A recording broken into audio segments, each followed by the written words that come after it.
Okay, we're live, so I'll call the meeting to order and I'll look for my clerk for roll call. Jennifer?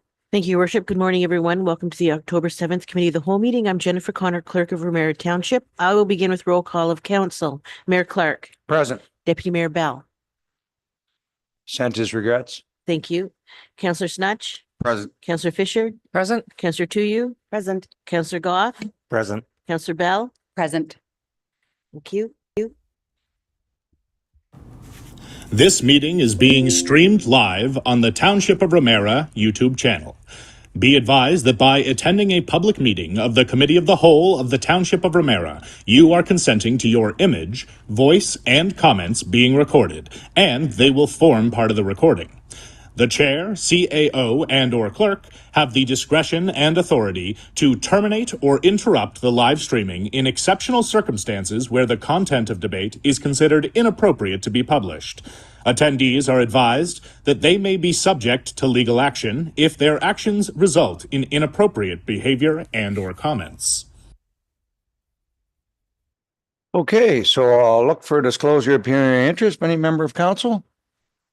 Not seeing any. If you find yourself in that situation later, please declare it at that time. So the first thing, we have deputation and presentations. We have Janet Banfield and Jane St. Marie here on behalf of the Ramara Library. So whenever you're ready to go ahead. I think Ashley's just going to load the presentation for us.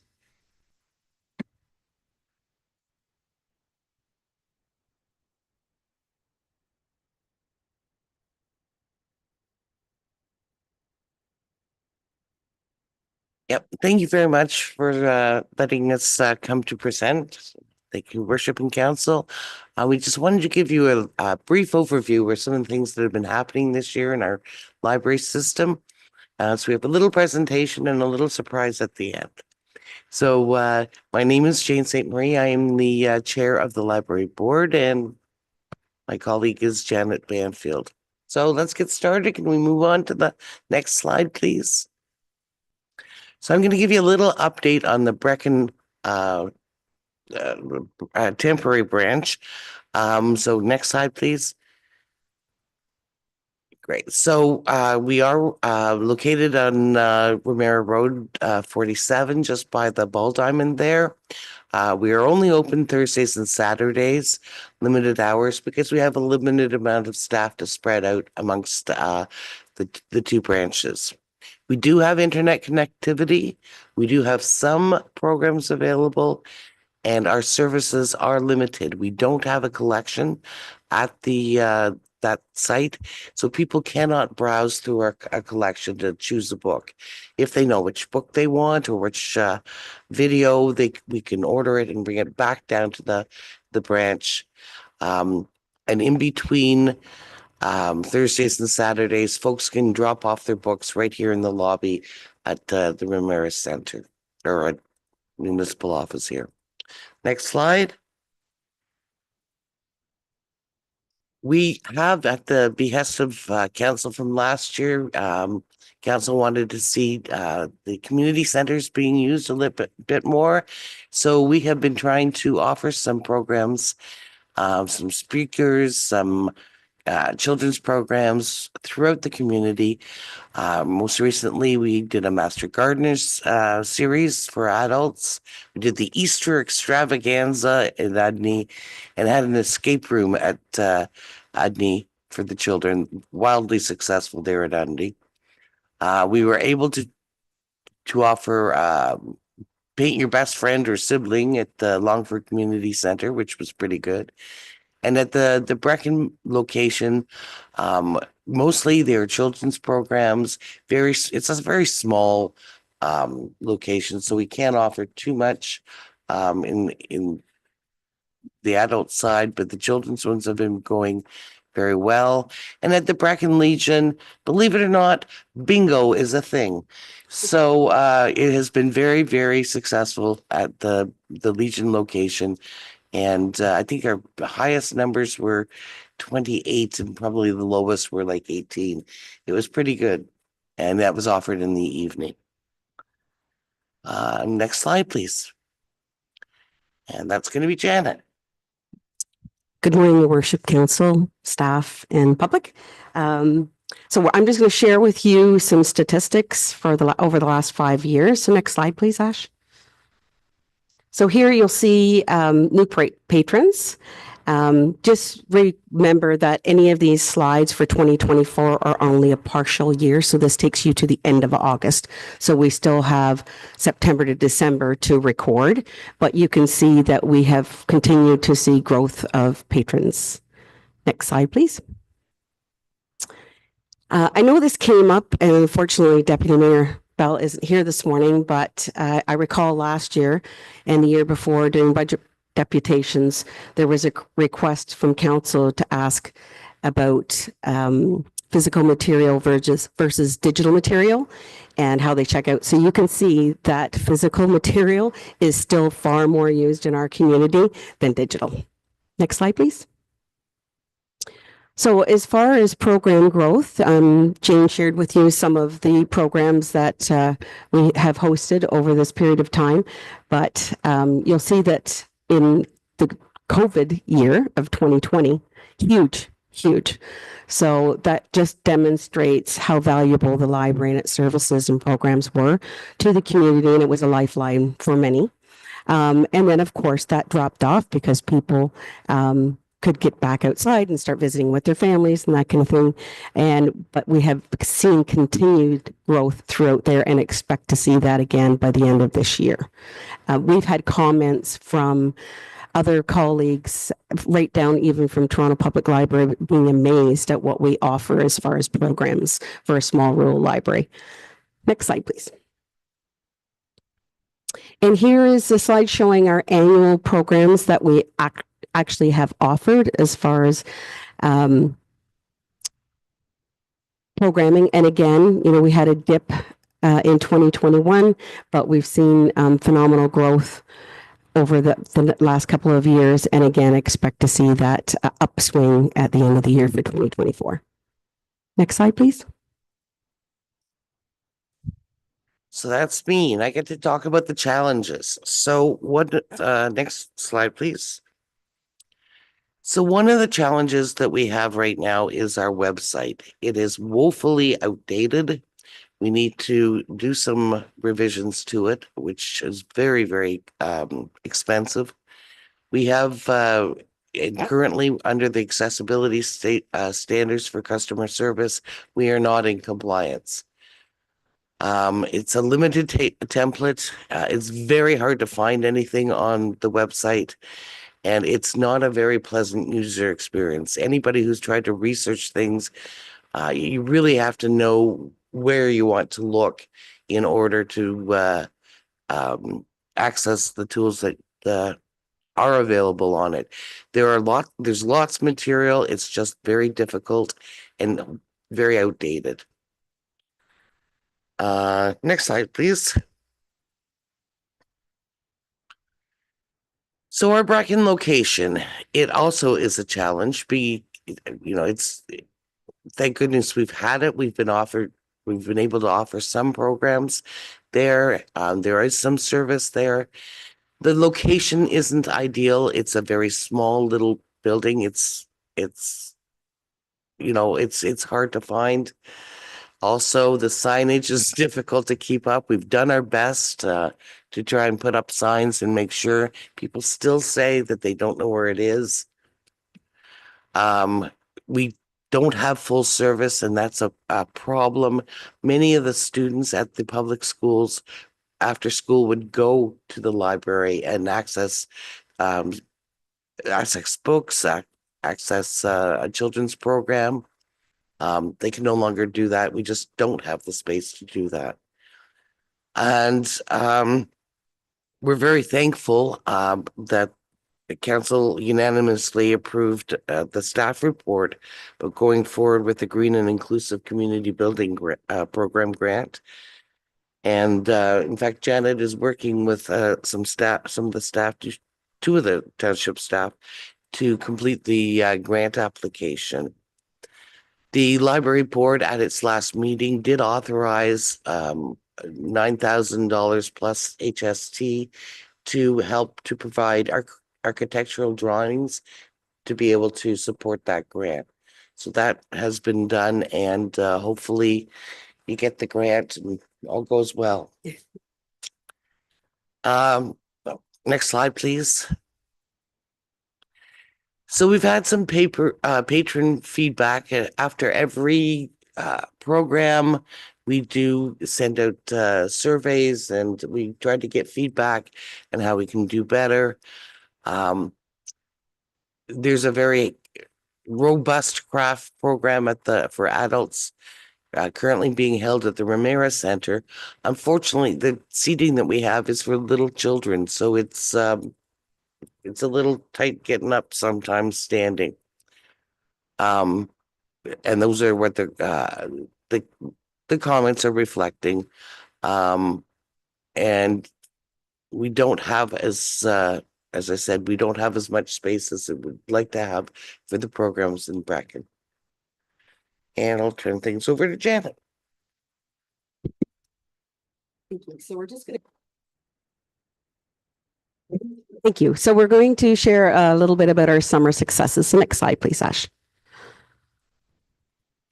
So here you'll see we offer 3 different reading programs throughout the summer. Our Ready to Read range is from ages 0 to 5, and you might be thinking, well, how can they participate when they can't read? This is a combination of the parent and the child, or the grandparent and the grandchildren working together to assist them, because we know how important early literacy is.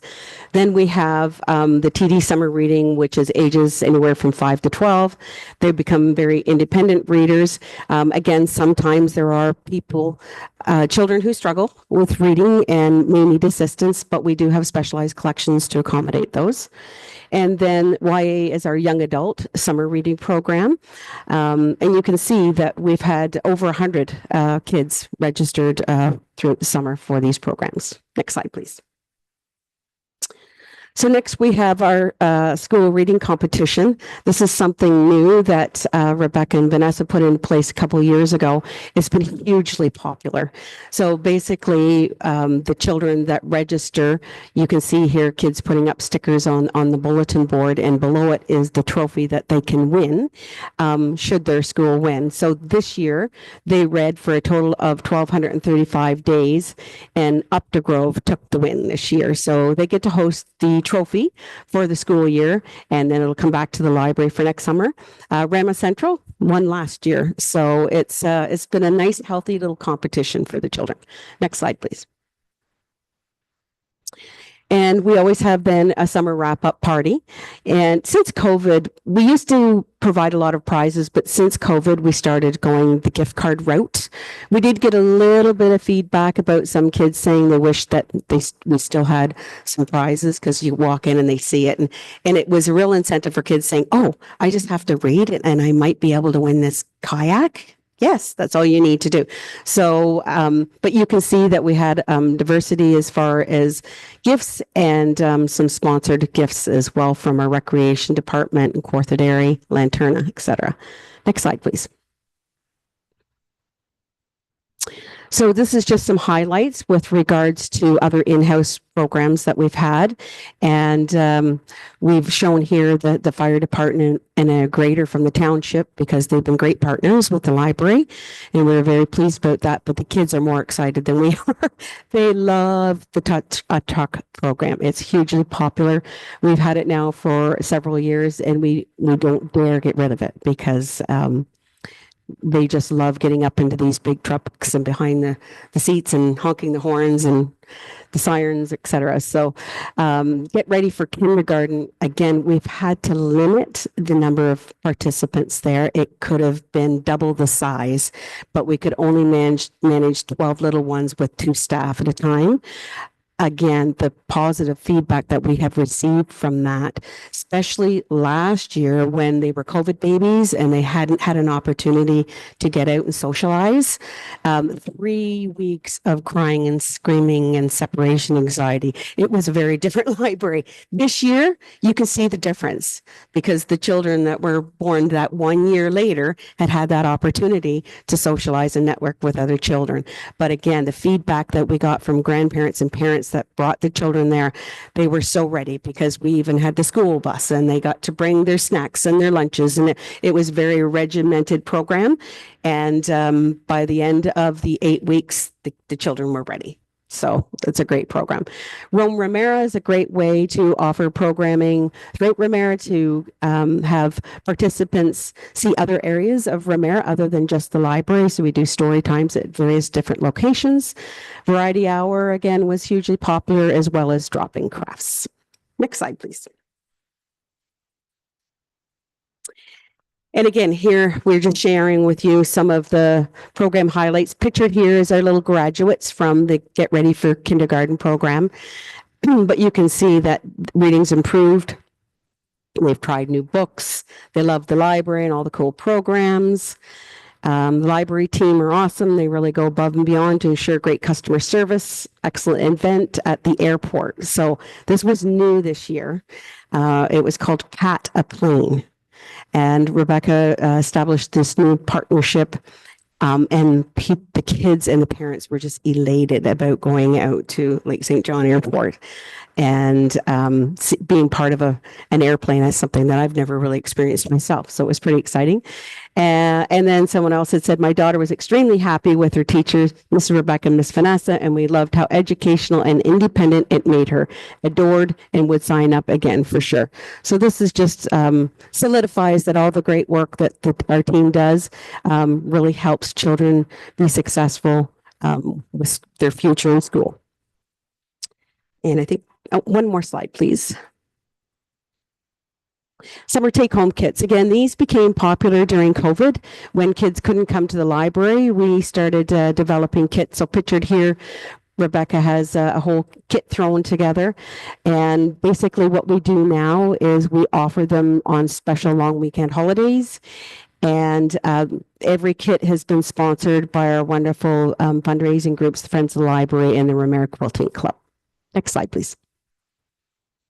And we partnered with the Sharing Place Food Center in Aurelia again this summer with the summer snack program. They provide a lot of healthy snacks. So it's a continuation of the breakfast program that is held in schools, and they reached out to libraries throughout the summer. And again, we partnered with the rec department because they have their summer camps there, and it was very useful for kids who came and didn't have enough lunch or enough snacks for the day. So it got well used. Next slide, please. And we'd like to lastly thank our summer sponsors. We had a number of them. You can see the Friends of the Library and the Ramara Library Quilting Club, they pretty much sponsor all of our programs that we offer at the library. So we do not have a program operations budget in our budget and haven't had for a number of years because of them. So we're offering all these diverse, wonderful programs and not tapping into the taxpayers' pockets. So how lucky are we for that? As far as prizes that were sponsored, the Scott's Garden Center, the Ramara Recreation, Kawartha Dairy, the Fire Department, and Lanterna Restaurant were very kind to support us with our summer reading programs. And I think Jane's up next, please. Nope. She's not. Next slide, please. I'm going to give you a brief update of our groups. So the Friends of the Library, you've heard me mention them several times this morning. Pictured here, you'll see the Tim Hortons in Brecken. We are very fortunate to obtain the Smile Cookie campaign this spring. We did a ton of work on that campaign this year, but it paid off. We raised over $4,600, and that went back into the coffers of the Friends of the Library, which again will be used to support library programs and services. Recently, just a week ago, last Saturday, we hosted a very successful murder mystery party at the Brecken Legion. The Legion was very kind to have allow us to use their facilities for free and cancel their weekly meat roll in lieu of us being able to use their services and their building. They obtained money from the bar. So they made just over $1,300 on the bar. And after all our expenses were paid, we made $4,910. So that's one of our biggest fundraisers yet. And it was a lot of fun, I might add. And I will add that Councillor Fisher won for Best Actress.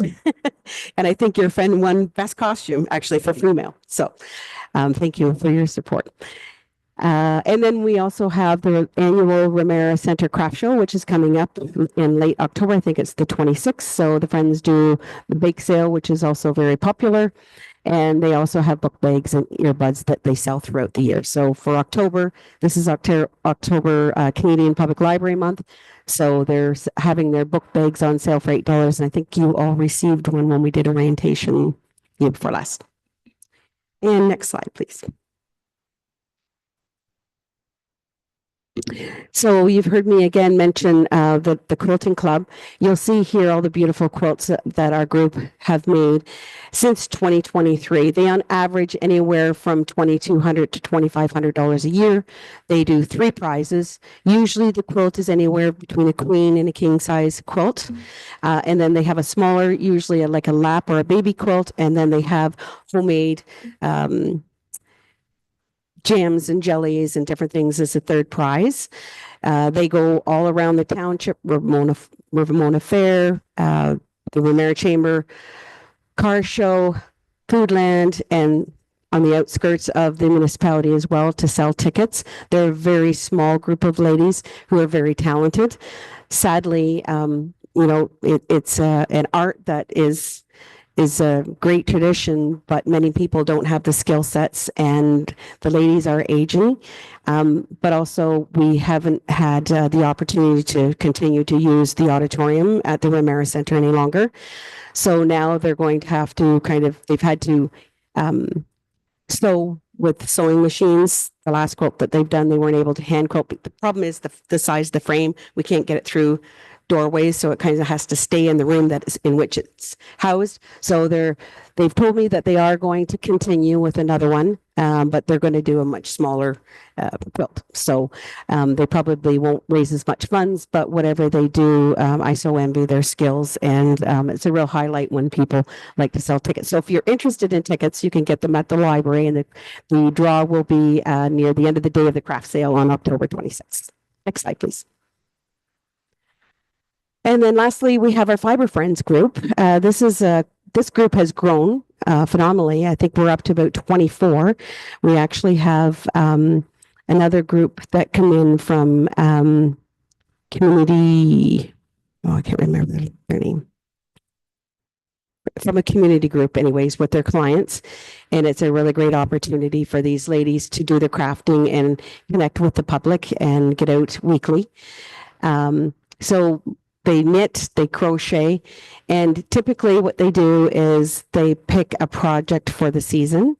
So we've supported all kinds of different locations, so the Rama Health Center, Jubilee House, the Green Haven Shelter, the Comfy Cat Shelter, local public schools, the hospital, OSPCA, Mariposa Hospice, and more recently this fall, what they've decided to do, the group wanted to make some stuffed animals and some didn't. So the pediatric unit at the hospital are going to take donations of stuffed animals, and then the rest of the group are going to make blankets for the Comfy Cat Shelter. Those blankets go home with them whenever they're adopted, and they're in lots of needs. So that's the projects that they're working on today. But all of this is donated by their own time and their own material, again, giving back to the surrounding community and services that are available to Ramara residents, but we don't have available in Ramara Township itself. Next slide, please. I think Jane, you're up. Janet's back up. Community Services Recovery Fund. So next slide, please, Ashley. This was a grant that we applied for and successfully attained. It was initially $20,100, and it enabled us to purchase a wide variety of items, as you can see listed here. And then we spent money in 2003 on the OWL systems, the electronic white screen like you have here, mounted projector, which is actually housed in the children's area at the Ramara Center because that's the only space that we have for programming. So that's the space again that the adults are having to use that they're not happy about. Neither are the children, I might add. People leave with their children crying because they can't access their books and their videos and their games when we have adult programs going on. And then this year, we spent the rest of that grant on a wired TV that's housed behind the circulation desk for promotional purposes. Some mice and keyboards and USB ports for the laptops that were purchased. Bluetooth and wireless microphones, which have been very helpful with our outreach programs. We can take those as well as the OWL conference system, and allows us to offer hybrid programming. So people can be in-house or they can Zoom in and participate from home. A Zoom subscription and a laptop that I mentioned. So we've been able to do a lot for that amount of money. And again, it's great to have that kind of funds available to us so that we don't have to come back and to council with budget and request a lot of these things. Lastly, the full vlogging kit that I didn't mention is something that we obtained to start working on some new projects, and I'll share that with you on our last slide. Next slide, please. Now it's me. Jane and Janet, there's just a T in between our names. So what's new? Next slide, please, Ashley. What's new? We've got these things called theme story bag kits, and they're really cool. They have, it's a whole bag with stories, a song sheet, little things that go with them, that like tactile things that go with them. In some cases, themes include farming, vehicles, dinosaurs, feelings, all sorts of stuff. But they're really kind of neat, and that's the newest thing that we were able to purchase with the help of the donation from the Brecon and Lions Club. They've been wonderful in helping us during non-programming times that's meant for families to continue on that work. Next slide, thank you. Because we no longer charge fines, we have an automatic renewal. The item cannot exceed its renewal up to, but if things are on reserve, they cannot be renewed. But it's just, it's a very handy thing for us. Renewals for interlibrary loans have to be requested by library staff from the lending library. We can't do that in between libraries if we have stuff on hold or in between libraries. Next slide, please. We have a new interlibrary loan platform. It's a resource for sharing for groups. It's more efficient. It's user-friendly platform. It's better. Their staff have been undergoing some training, and it's going to be live on November the 12th. We may have some hiccups, but hopefully not. But that's kind of an exciting thing too. Next slide, please. So our adult programs and crafty creations are basically sold out. We don't charge anything, but it's sold out. Now, some of the programs, for example, the September 25th and the October 16th gem painting, that did come as a cost that because the materials used were simply not something that could be supported through donations. The November 6th, we've got a wintry theme, winter tree wall hangings, and December 4th is Christmas trivets and coasters, and there is no more room left for those programs at this point. And so we have our partnerships. We've got Rooted in Ramara that we've been working with. We just had a wonderful class through the library. It was a partnership with Rooted in Ramara, Brecon Legion, Recreation, and the library to have a cooking class called Combat Cooking held at the Legion. It was a class for folks that wanted to learn about cooking for one or two people. We pulled from the garden at the Ramara Center. Most of the foodstuffs that we were able to use to make cabbage rolls and stuffed peppers. And library provided some recipes for those things and some safe storage tips. And Rooted Ramara had a very big display. It was lovely. It had fake fruit in it, but that was okay. It's not fruit yet. That was very, very successful. We had capped the program at 10 because of the space in the kitchen, and it was absolutely full, and people asking for it again. So that was one program. We've also partnered with the Early On Child and Family Center for Simcoe North. Very, very important programs for children to get them ready for school, ready for interaction socially. As Breckenrama and Updergrove schools are working with us to help develop some of the programs too. And Janet had alluded to the partnership with the Lake Country Airways, where the kids patted the plane. And new is creative aging books and ideas.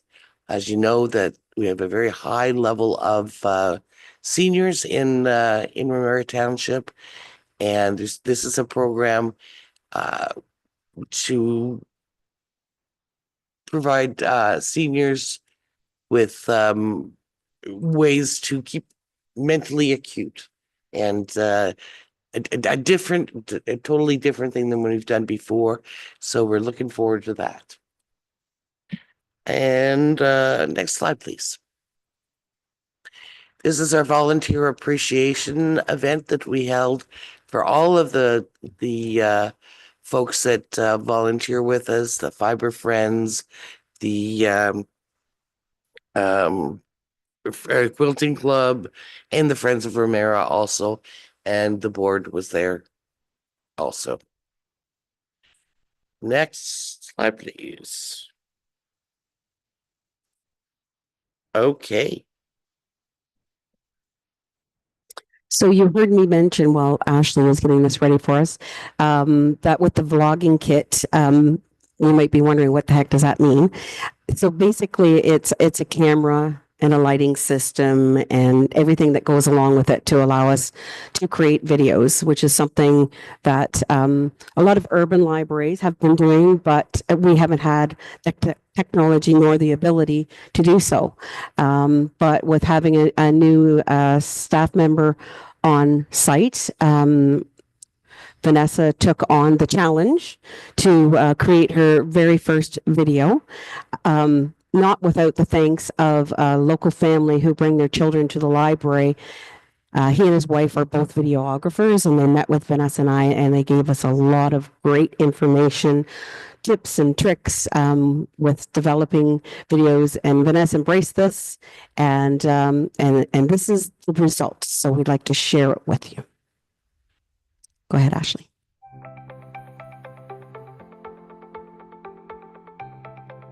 Hi, I'm Janet Banfield, and I'm the CEO of Ramara Township Public Library. We're excited to show you around the library. If you happen to come in when we're closed, you can drop your returns in our 24/7 book drop. For those with accessibility needs who are sick or not comfortable with in-library pickup, arrange a curbside pickup by calling or emailing the library. You can let us know when you're here for the pickup by ringing the doorbell. Hi, my name is Vanessa, and I'm the library clerk here at the library. You can often find me at the front desk ready to help. Whether you need to check out resources, ask questions, or use some of our services, staff are always available to help you here at the circulation desk. If you're new to the library, come by the desk to get a membership. Library memberships are free to residents, property owners, or anyone attending an education facility in Ramara. You can find our book sale shelf nearby should you wish to purchase a Friends of the Library tote bag, earbuds, or used books. All proceeds support the library. If you're looking for a comfortable place to relax, work, or puzzle, we've got you covered. Hi, I'm Jo Helen, and I've been with the library for over 25 years. I am the library assistant, the adult program coordinator, and I do the main purchasing for the library materials. Always be sure to check out what's going on at the library. We've got information about online resources and programs for all ages. Register for programs by visiting our website, emailing, calling the library, or speaking with staff in person. Register for our weekly online newsletter at the bottom left-hand corner of our homepage. I'm Rebecca, and I'm the E-Services and Child and Youth Librarian at the Ramara Library. I am busy running programming and doing anything tech-related. We have many programs and resources for kids. You can often find children and families participating in programs here or just using the space for play and meeting new friends. If you're interested in coming in to stay and play at the library, ask staff about getting one of our story bag kits filled with stories, songs, and activities for you to do here at the library. Make use of our public computers and free Wi-Fi. Ask staff members about getting set up using any of our online resources. Hi, my name's Lori, and I'm the interlibrary coordinator here at the library. We have a wide variety of lending materials for you to use, including large print books, movies, TV series, nonfiction books, adult fiction, audiobooks, young adult, magazines and launchpads, and puzzles. If you want something that we don't have in-house, ask one of our staff members about ordering through interlibrary loan. If you're looking for any historical documents, check out our historical cabinet with local history, cemetery records, maps, and more. Can't find what you're looking for here? Access Ancestry or Family Search on our public computers for free. Thanks for coming along on our tour, and we look forward to seeing you soon. Thank you, Ashley. So this is something that we're very, very proud of because if we had to hire an external agency to do this for us, it would have been thousands and thousands of dollars. But it was a great team effort. And I just want to say kudos and hats off to my team for a job well done. And extend an invitation to council. The third week of October is Ontario Public Library Week. And with that, we are going to be hosting a watch party on Tuesday, October 22nd. And we officially would like to invite you to come. We're going to be launching that video. So that was a taste, but we also have a second video that we'd like to share. It's also open to public. So we're going to have some popcorn and have some fun. It'll be running from 3 to 6 p.m. But we'd like to have official candidates with us at 3 p.m. to start the formal launch. So that's everything for today, and we'll open it to any questions you might have.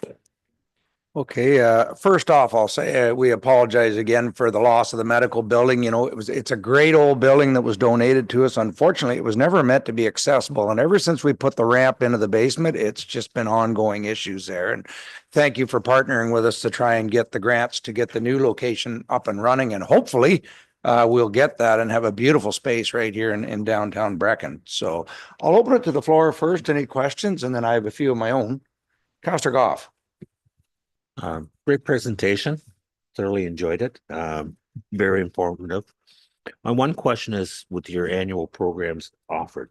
I know we're to August here, but compared to last year, are you going to meet the number of programs previous year or exceed it? We'll probably exceed it because, as Jane had mentioned earlier, that adult craft program, it's already sold out. And we just sent out our newsletter in mid-September. So programs are just going crazy at the library these days. People are coming out and participating. We do have, I think, just one program that we offer. It's hybrid. They can do it in-house, but I think most people do it via Zoom. But trivia is hugely popular as well. And with the Ontario Public Library, we have a lot of extra activities planned as well. So yes, I'm very confident. Any other comments? Okay, so the early on program, Janet, are they also doing like across county where we see these programs, they help with early diagnosis of learning disabilities? Are they doing that there? Because many of these disabilities are quite treatable if caught early. Great question. Actually, it's not that at all. What it is, it's a play group. Okay. So basically it's just open to people that have younger kids, usually mostly babies and toddlers. They come in, but they do have stimulation and activities and crafts and those kinds of things. And it's open to anyone who wants to register, but they register directly through Early On in Aurelia, but they come and they use our space. So every Thursday morning, they come and use our space. So it's a great way to offer yet another program at a different time at no cost to us. Right. Well, this is a social program, then the Yes. kids get used to socializing with other children. That's there's still a benefit to that as well, even though it's not the later program where they diagnose. And any other questions? That's all I had. Counselor Bell. Thank you. It's not a question, it's actually just a comment. And I wanted to actually congratulate you for the outreach that you were able to do, because I know that it was challenging trying to find a way to move staff around the township, and whether they were working alone and all those sorts of things. But I think it's really key right now to be able to reach into the communities, because we can't get the communities necessarily to us. So I know it was, there was lots of discussion about how to facilitate, and I think there was learning over the course of the year. But I just wanted to congratulate you for that, because I think it's a job well done, and it's a great way to connect communities. So I appreciate that. Thank you. Super. Thank you. And again, I wasn't surprised to see the hard copy is the biggest demand in Ramara. That is very, very popular when people go to the library. That's what they're looking for. You know, a book you can hold on to. I mean, personally, if I could do away with this and go back to the hard copy, I'd pay anything except taxpayer money to go back to a paper copy. But you know, as you know, I was a regular there for 10 years using the internet when I first got to county, and again, didn't have high-speed internet. So I'd have to show up at the library, and Janet would help me get online so I could figure out how to download my agenda. So thank you. No, very useful service. If there's no other questions or comments, then I would look for a motion that we receive. Oh, hang on here. I'm way ahead of myself. That we receive the presentation by Janet Banfield and Jane St. Marie regarding the Ramara Library Board update as information. Moved by Councillor Bell, second by Councillor Goff. All in favor? That is carried, and thank you very much.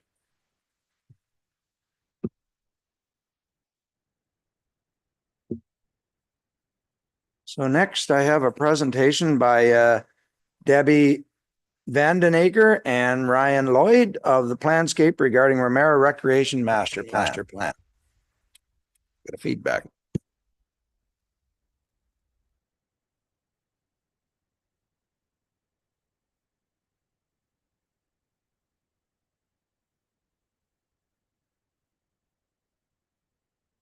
Let you get set up here.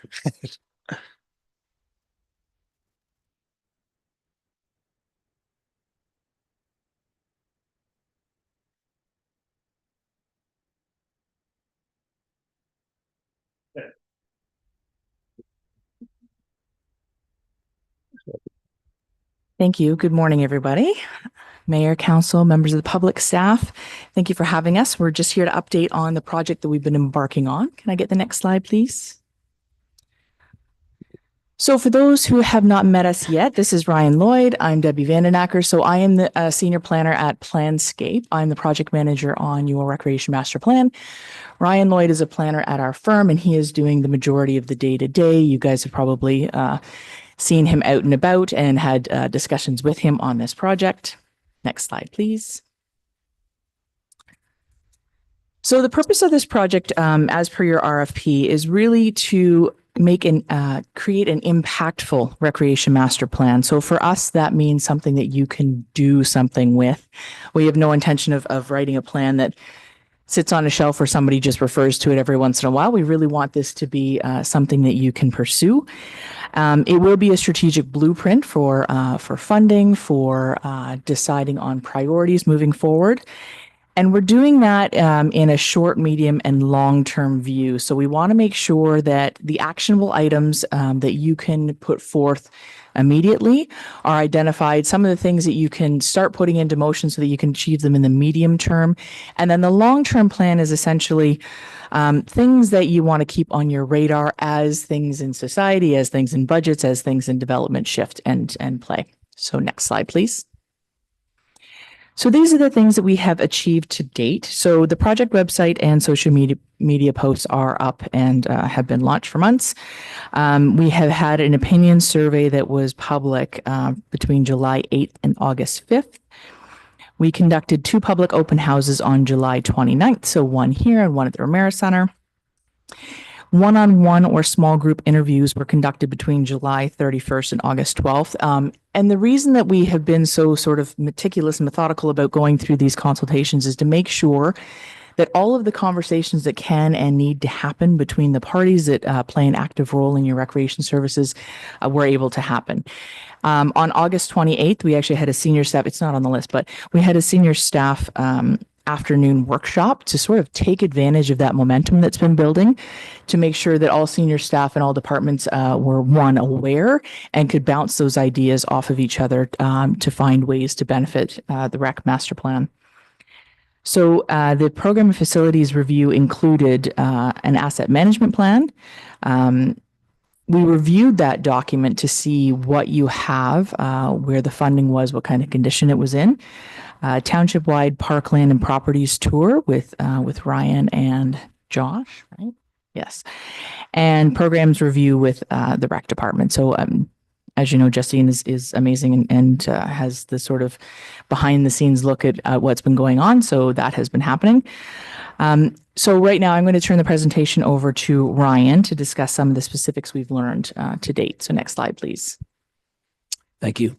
So I'll take you through some of the results that we have. There are 2 reports that will be available to the public after staff and advisory group have a chance to do a final review. So these are just some of the highlights. So the survey results, 288 respondents, not as many as what we would like, but I think on average, it's very similar to other surveys that you guys have had in the past. 50% of the respondents were 60 years age or older. 70% were female. 80% were identified as permanent residents. They were well represented across the wards. I think it was fairly even, about 20% per ward. So it was well represented that way. Next slide, please. So I'll try and quickly go through some of these slides, but we've just sort of highlighted the major ones. So in terms of activities that residents are currently engaged in, the top 3 are reading, book or social clubs, swimming, and pickleball. Next slide. Outdoor leisure. So there was some confusion from the first question where there was a lot of people that said other. Their responses were also in this one. So this identified them as swimming, gardening, bicycling, walking, and hiking. Next slide, please. Question 8, which facility is most used? Ramara Center, and that sort of makes sense as that's where all of the recreation programming is offered. Question 12, sorry, next slide. Oh, we skip one.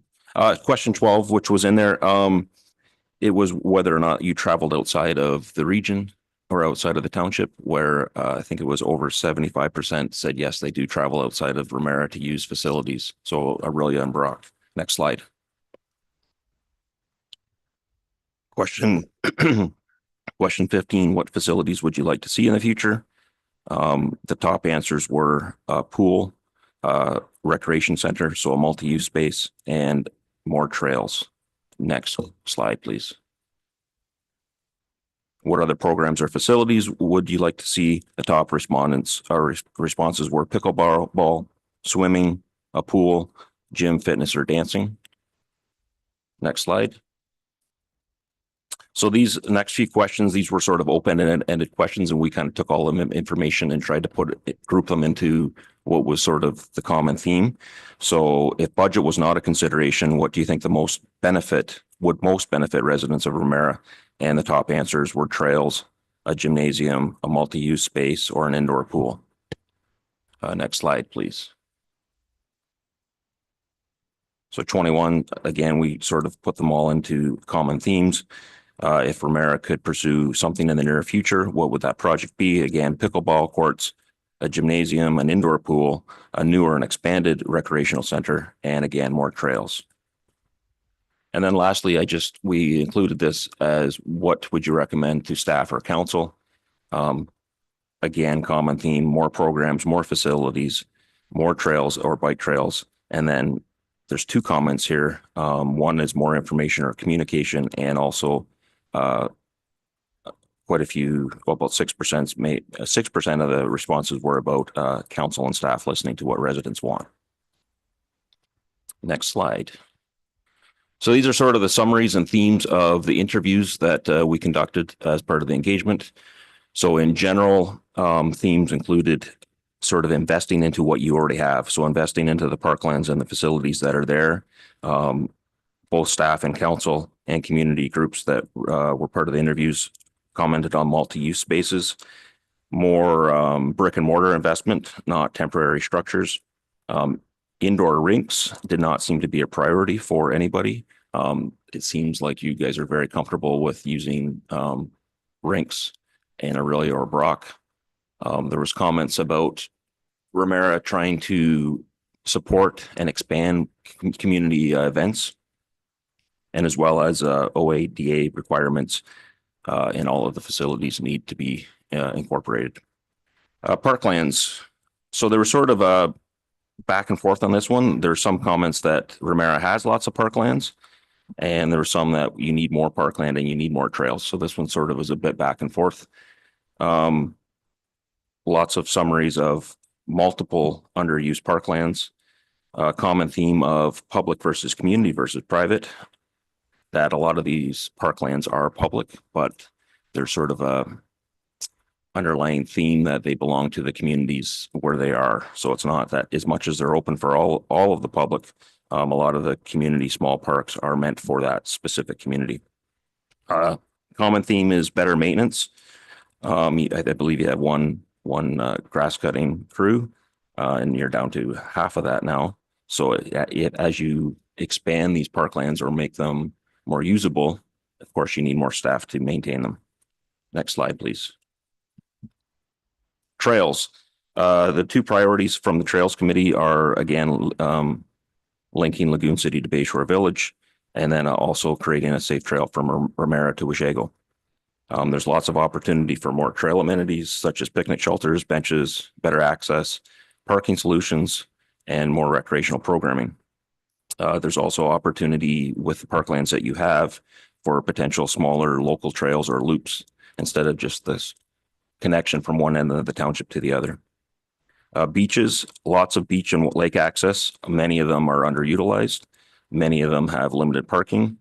And again, sort of the intention that when these parks were created, they were intended for the people that live in those immediate areas or communities. Next slide, please. The Ramara Center highlights. So again, this is sort of your central programming and recreational space. There's some design issues there in terms of using it for a full-on gym. I don't think the design was ever meant to be a gym. It was more of a hall or a meeting space. One of the issues there is it's a drive-only site, so residents can't access this by walking safely. So there is need for safe pedestrian access and potential future develop in that area. There is limited outdoor use, so this is almost entirely used for soccer. There are 2 baseball diamonds there, as you know, but both are in disrepair. So there is opportunity for better use of the outdoor space, parking upgrades, a walking trail, a playground in the future.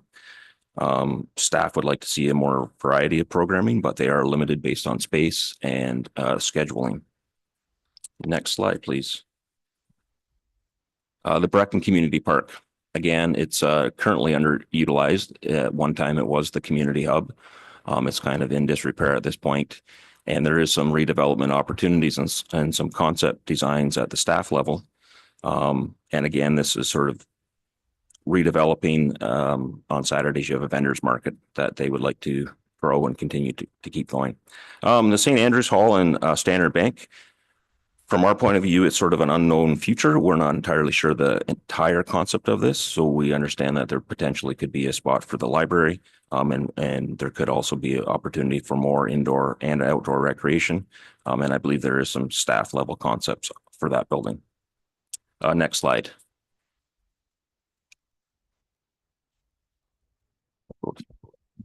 So the senior staff workshop highlights. So this was done at the end of August, as Debbie had talked about. And again, it was a good opportunity for us to understand what was going on at different parts or different departments.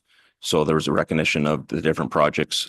Development was a huge one, where potential development in Ramara is going to be. Next slide, please.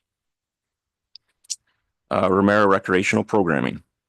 So right now, the recreational staff at Ramara plan based on current trends and ongoing discussions with residents and user groups. That's how they sort of plan their month or their seasonal schedule. The threshold for making a success is whether or not they generally get people to sign up for it.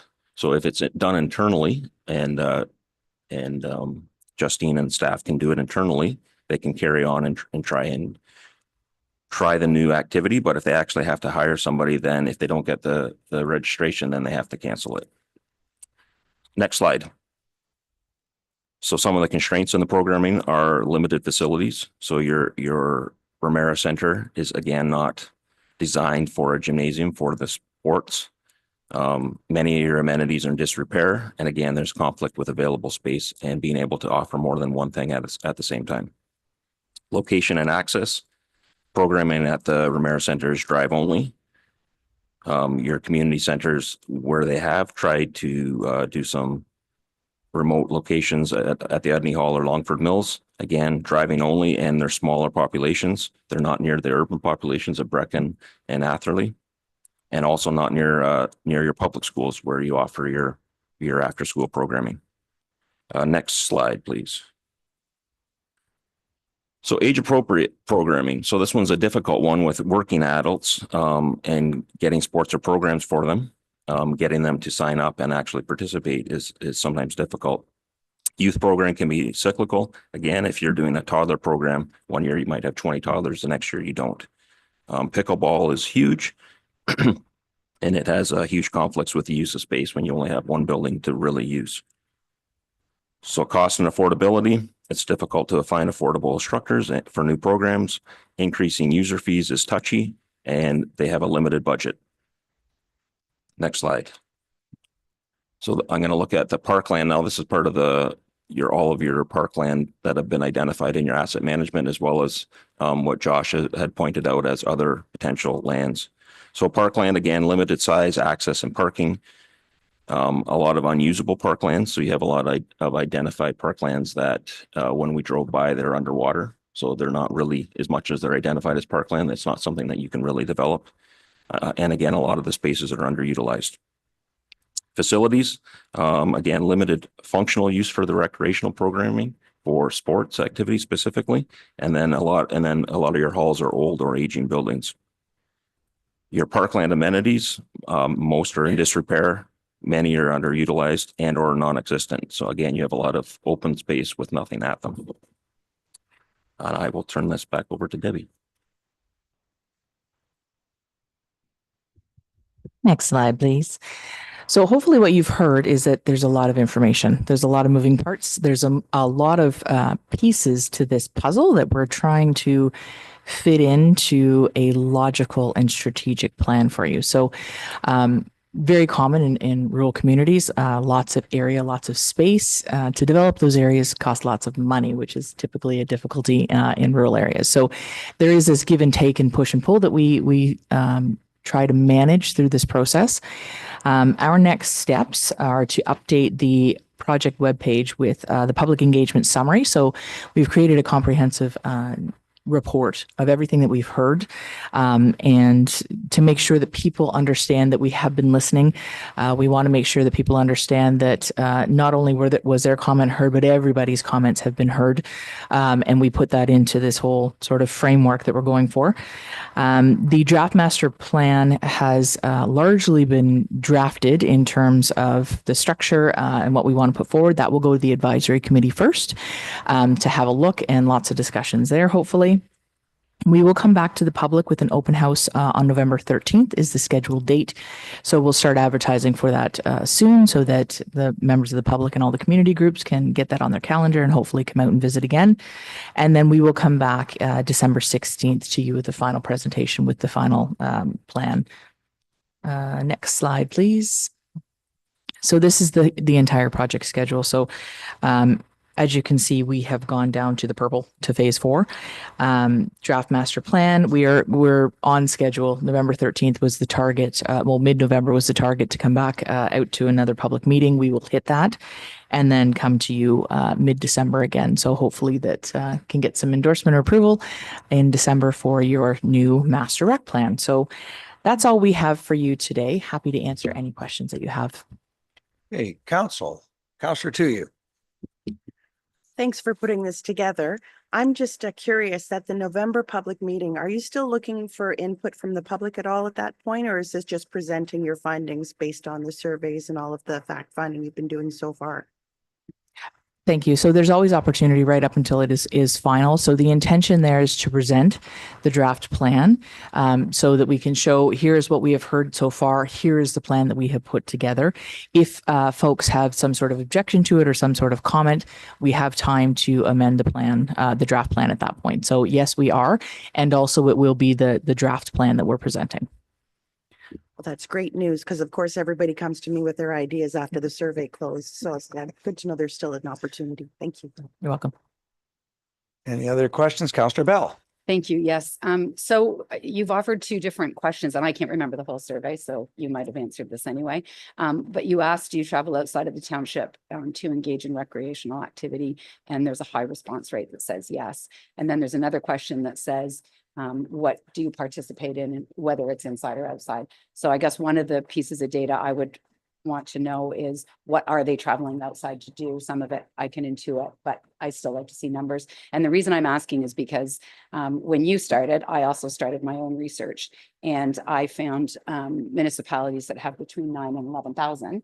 And I have been painstakingly going through their websites one by one, trying to understand what they offer and how they offer it.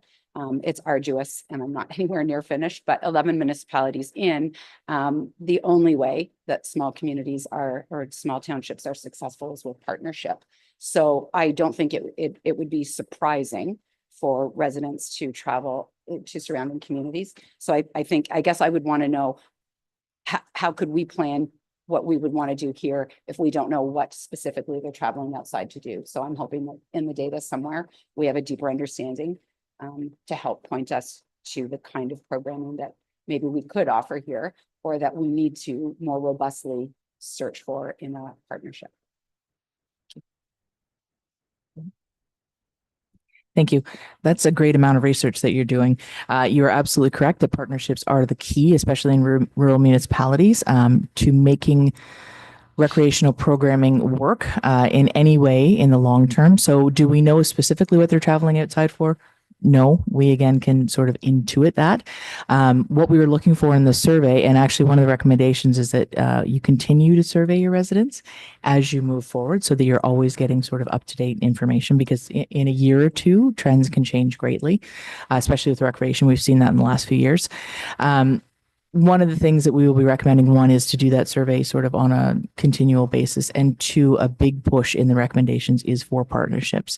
Doing the investigation, we of course can't do it through this scope of this project, but identifying the key players, we can do that and push that forward to make that as a short-term recommendation that you investigate these partnerships to see to fill those gaps. So what we're trying to do is create this picture of what you have versus what your residents are asking for versus what is available outside of you, and then target sort of the low-hanging fruit, best bang for your buck concept, what you can do to be most effective with what you've got. Okay. That's one of the, I think we have to keep surveying, because you look at 288 residents responding, that's actually good for Ramara. But when you put our seasonal population in on top of which you did everybody, I mean, our population is much higher than 10,000. You're looking at a 2% response here. So it's very difficult, when council's looking at spending money and you're only getting 2% feedback. So does that mean only 2% interested in recreation, or they're just not interested in doing a survey at all? That it makes it very onerous. Trails, no surprise, come out number one, which is something we've tried to focus on because at least we know the interest is there, like a pool. And again, I could see why you want a pool because we tried to run swimming programs and, to teach the youngsters how to swim. And the rec center, we did have a partnership come in here. But again, when you're looking at a survey of only 2% and it's number 3 on the list, it's really tough to commit to those type of partnerships. The pickleball, yes, we knew that it's number 4. Again, that's something we can focus on. Unfortunately, pickleball courts are expensive to build, where, you've commented on our ball diamonds in disrepair. Yeah, you just cut the grass and you wait, build it. They used to play, now they don't. But you go to pickleball, it's very expensive to build those courts, and then there's a maintenance cost. So it kind of, it's tough. You see the survey, I'm not surprised by it, disappointed by the number of respondents, because how do we make $100,000 and $1 million decisions based on a survey with only 2% feedback? So Councillor Bell, maybe you've had some solutions. Thank you. for that as No, well. just because I was the second thing I was thinking about too while we're talking, and you're sort of saying the same part of it. But I know that you've gone this far in the survey as it is, but I also agree that 288 responses doesn't tell us anything. And what I was wondering is, so I did come to the open house here, and the people who were at the open house are in the room for the most part, I think. There weren't too many of us at that, which is, again, I don't think because people aren't interested. It may have been time of year. July's pretty tough because people don't want to be inside a township office in the middle of summer. So I think that probably potentially might have had some impact, but also, again, it's about location. So we don't have the opportunity for people to get to these offices necessarily. And I wonder, I don't think we need to race through this plan.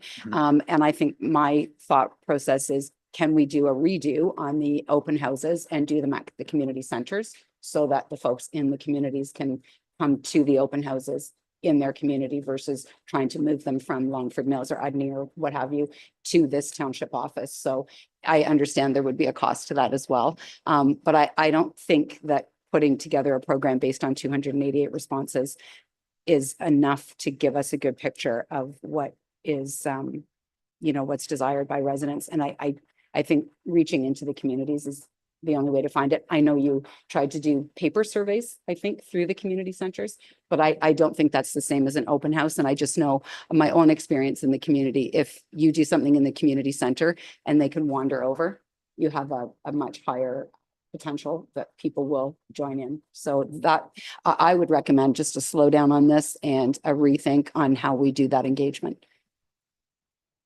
Councillor Fisher. Thank you. Just out of curiosity, because I know that we had met Ryan in the back room and you were doing the interviews with council and going through surveys. So out of those 288 respondents, survey takers, did you include our staff that had filled them out as well as council when you had these one-on-one interviews? Like, was that included in the 288 or is that separate? Okay, great. No, that was, so the information is separate. So the survey results and summary is just for the 288. And then there is the report that will come out of that. There will be a table that shows all of the highlighted information from all of those interviews. Excellent. Thank you. I just wanted to make sure that our staff numbers and council numbers weren't included in those 288, that they were actual from residents.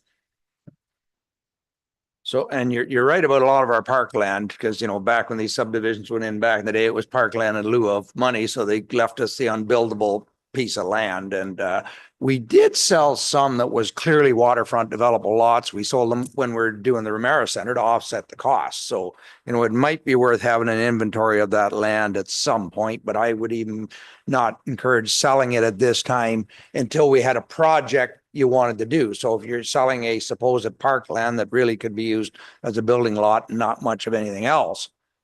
Like, what have you seen municipalities do in the past when they have these large inventories of land that really aren't suitable for parkland? Do they sell them? Do they group it together, take a look at it, and then divert the money to something that is doable? Or yeah, thank you. Yeah, they can certainly, and oftentimes it depends on just your CAO and how amenable they are to divesting themselves of publicly owned assets. But I have seen that. Yes, it's a direct sale, so that that you put it up. Even just doing the investigation to see, bring in a real estate agent to value what you've got, and that way you know what you're working with. So you do actually own significant assets throughout in terms of land, especially probably some undevelopable, some maybe for sale for building lots to somebody else, which would have some significant value, and turn that around into a specific project. I have seen that. Yes, absolutely, you can. It really just depends on the priority that you're. If this is the priority you want to put those funds towards, or if your priority is more holding the assets that you have. Yeah, I think you definitely want to have a plan where you're going and not just put the money in a reserve fund. I think that comes at the plan stage. Yeah. Councillor to you. Thank you. Just sort of following up on this empty parkland thing. I think the reason why it's kind of empty is there's nothing really there. It's just empty green space, and most everybody already has that in their backyard. So why would they come to an empty parkland? So like the idea of putting something in it, though, I think is what would bring people in, like a bike pump track or something like that. But just, I don't know, I don't see them as dead spaces. But yeah, I'd love to talk about that more at the meeting in November. Thank you. Okay, any other questions or comments? Okay, with that, that we received the presentation by Debbie Van Den Acker. Did I get your name right, Debbie? Very close, Van Den Acker. Oh, okay, Van Acker and Ryan Lloyd of Planscape regarding the Ramara Recreation Master Plan as information. Moved by Councillor Fisher, second by Councillor Tuyu. All in favor? That is carried, and thank you very much. And look forward to the next public meeting. Why don't we take a quick break, come back 10 minutes? Okay, perfect.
Okay, we are back live. I'll just, gentlemen,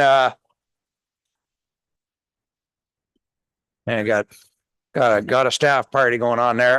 If I can, verify with my clerk, I still have a quorum. Thank you, Your Worship. I can confirm you have quorum.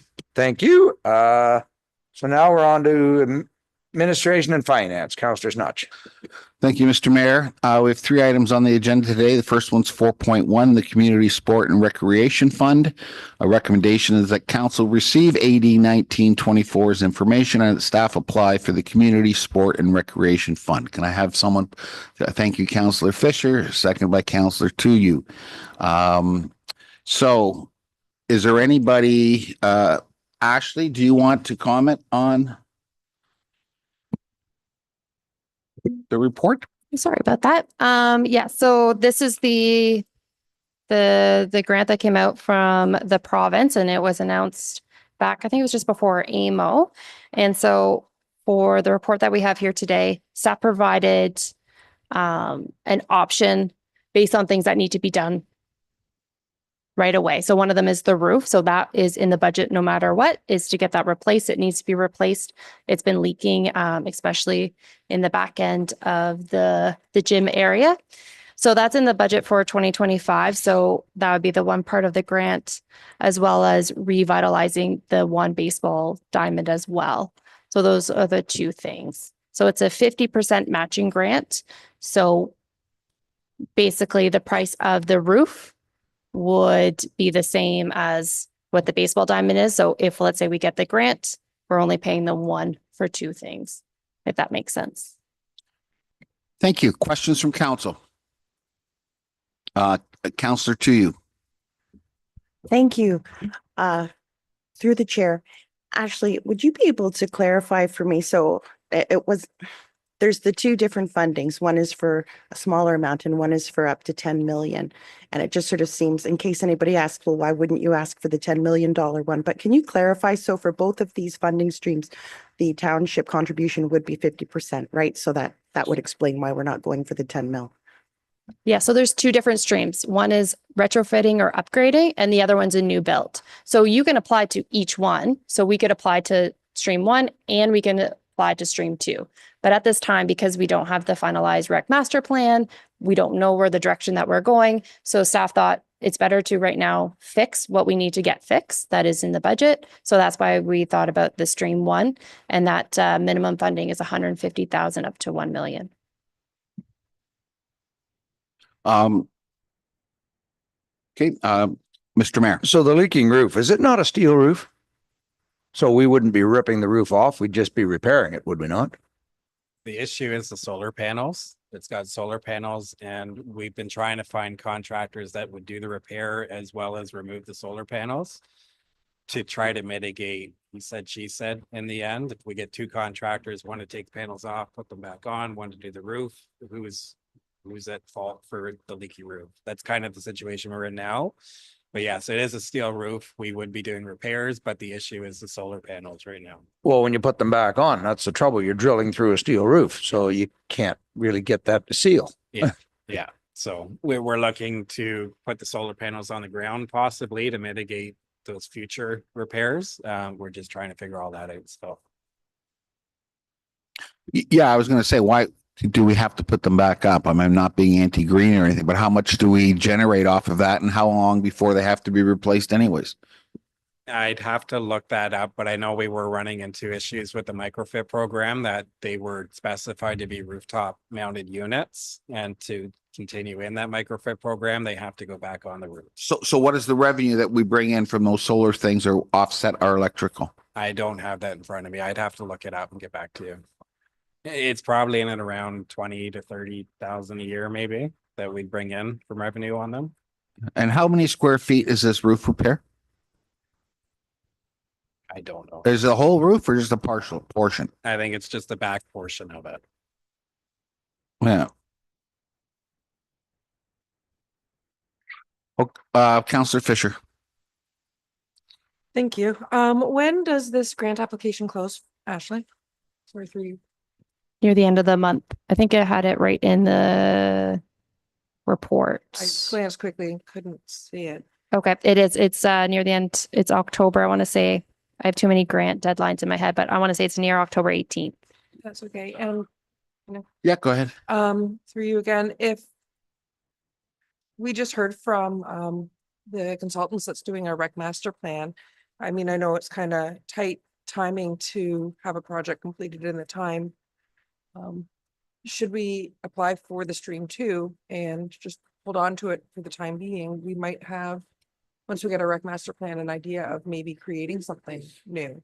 I don't know if it's worth, it might, I mean, I know it's up to 10 million. We certainly don't have that to offset the cost, but even if it's a smaller project, then at least we have 50% of the cost covered. Or do you need to have a concept to be able to apply for it? For stream 2, you would want to have a concept with the amount on what you're going to ask for. You'll want as much detail as possible in order to be able to ensure that you can kind of get the grant. You can't just apply and say, we want a swimming pool, for instance. You'd want to kind of provide some data to the government on why this is essential for this community. All right, excellent. No, I'm just curious. Thank you. Counselor, to you. Thank you. Through the chair, Ashley, is this stream 2 funding available every year, or is this just one of these one-off things? This is just a one-off that we have received in the last little while. And then, sorry to go through the chair to Councillor Fisher, it's October 29th is the deadline for that. But back to Councillor Tuju, for what I know, this is just right now, but again, government does change with different elections, so different things come up. So it's something to always look out for. Yeah, I wish Deputy Mayor was here today, but I would ask him about the ball diamond. But how much use? First of all, how long is the 80,000 for the ball diamond going to last before you have to invest another $80,000 in it? Right now, I believe it's in quite a bit of just a repair. So Mr. Kavanaugh provided a report to council back in the late winter, early spring in regards to the revitalization of our ball fields and the kind of the approximate cost that would take. So once you have that 80,000 invested within it, then it would just be the upcoming maintenance in order to keep it up. So are we closer to 5 years or 10 years? You're probably 10 years plus as long as you keep up on maintenance. The issue we ran into is with COVID, we stopped doing all maintenance and we never got back into it. So divided by 10, that's 8,000 a year. And how much use are we getting out of that right now? At this moment, we just have T-ball that's running out of that ball field. How many times? Does anyone have any details on that? T-ball runs from May to June every year. And we had our numbers fall off after COVID, but they've started to get back up. So we used to have 4 teams play every year and now we have 2. And this year I expect that we'll have at least 4 just because we had enough people by the end of the term to run it with more teams.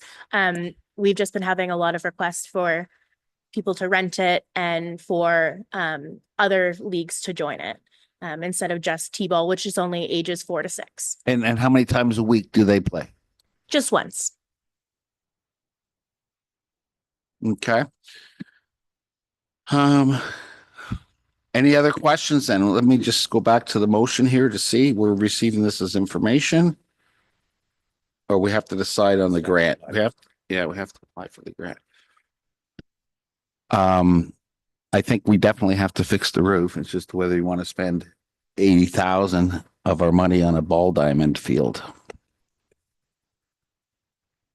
Any other questions? Sir, go ahead. Thought I had it. All right. Is that one field or all the fields? There'd only be one field. That's a full restoration you're looking at. Yeah. But I believe if we apply for the grant, you're kind of getting 2 for 1 in a sense. We're doing the roof no matter what. We're not budgeting for the ball diamond, I don't believe, for 2025 outside of this grant. So we're not budgeting, we're not putting in the 2025 capital budget to do the revitalization on the ball diamond. It's only if we were to get this grant. So we have to be prepared to do it then. Yes. And it would be in the 2026 budget that we would want to budget for that. Councillor Bell. I'm on the ball diamond too, because we just don't have the use for it. And then I know that we only had the 288 responses on the rec survey just now, which doesn't help to inform us the way we might have hoped.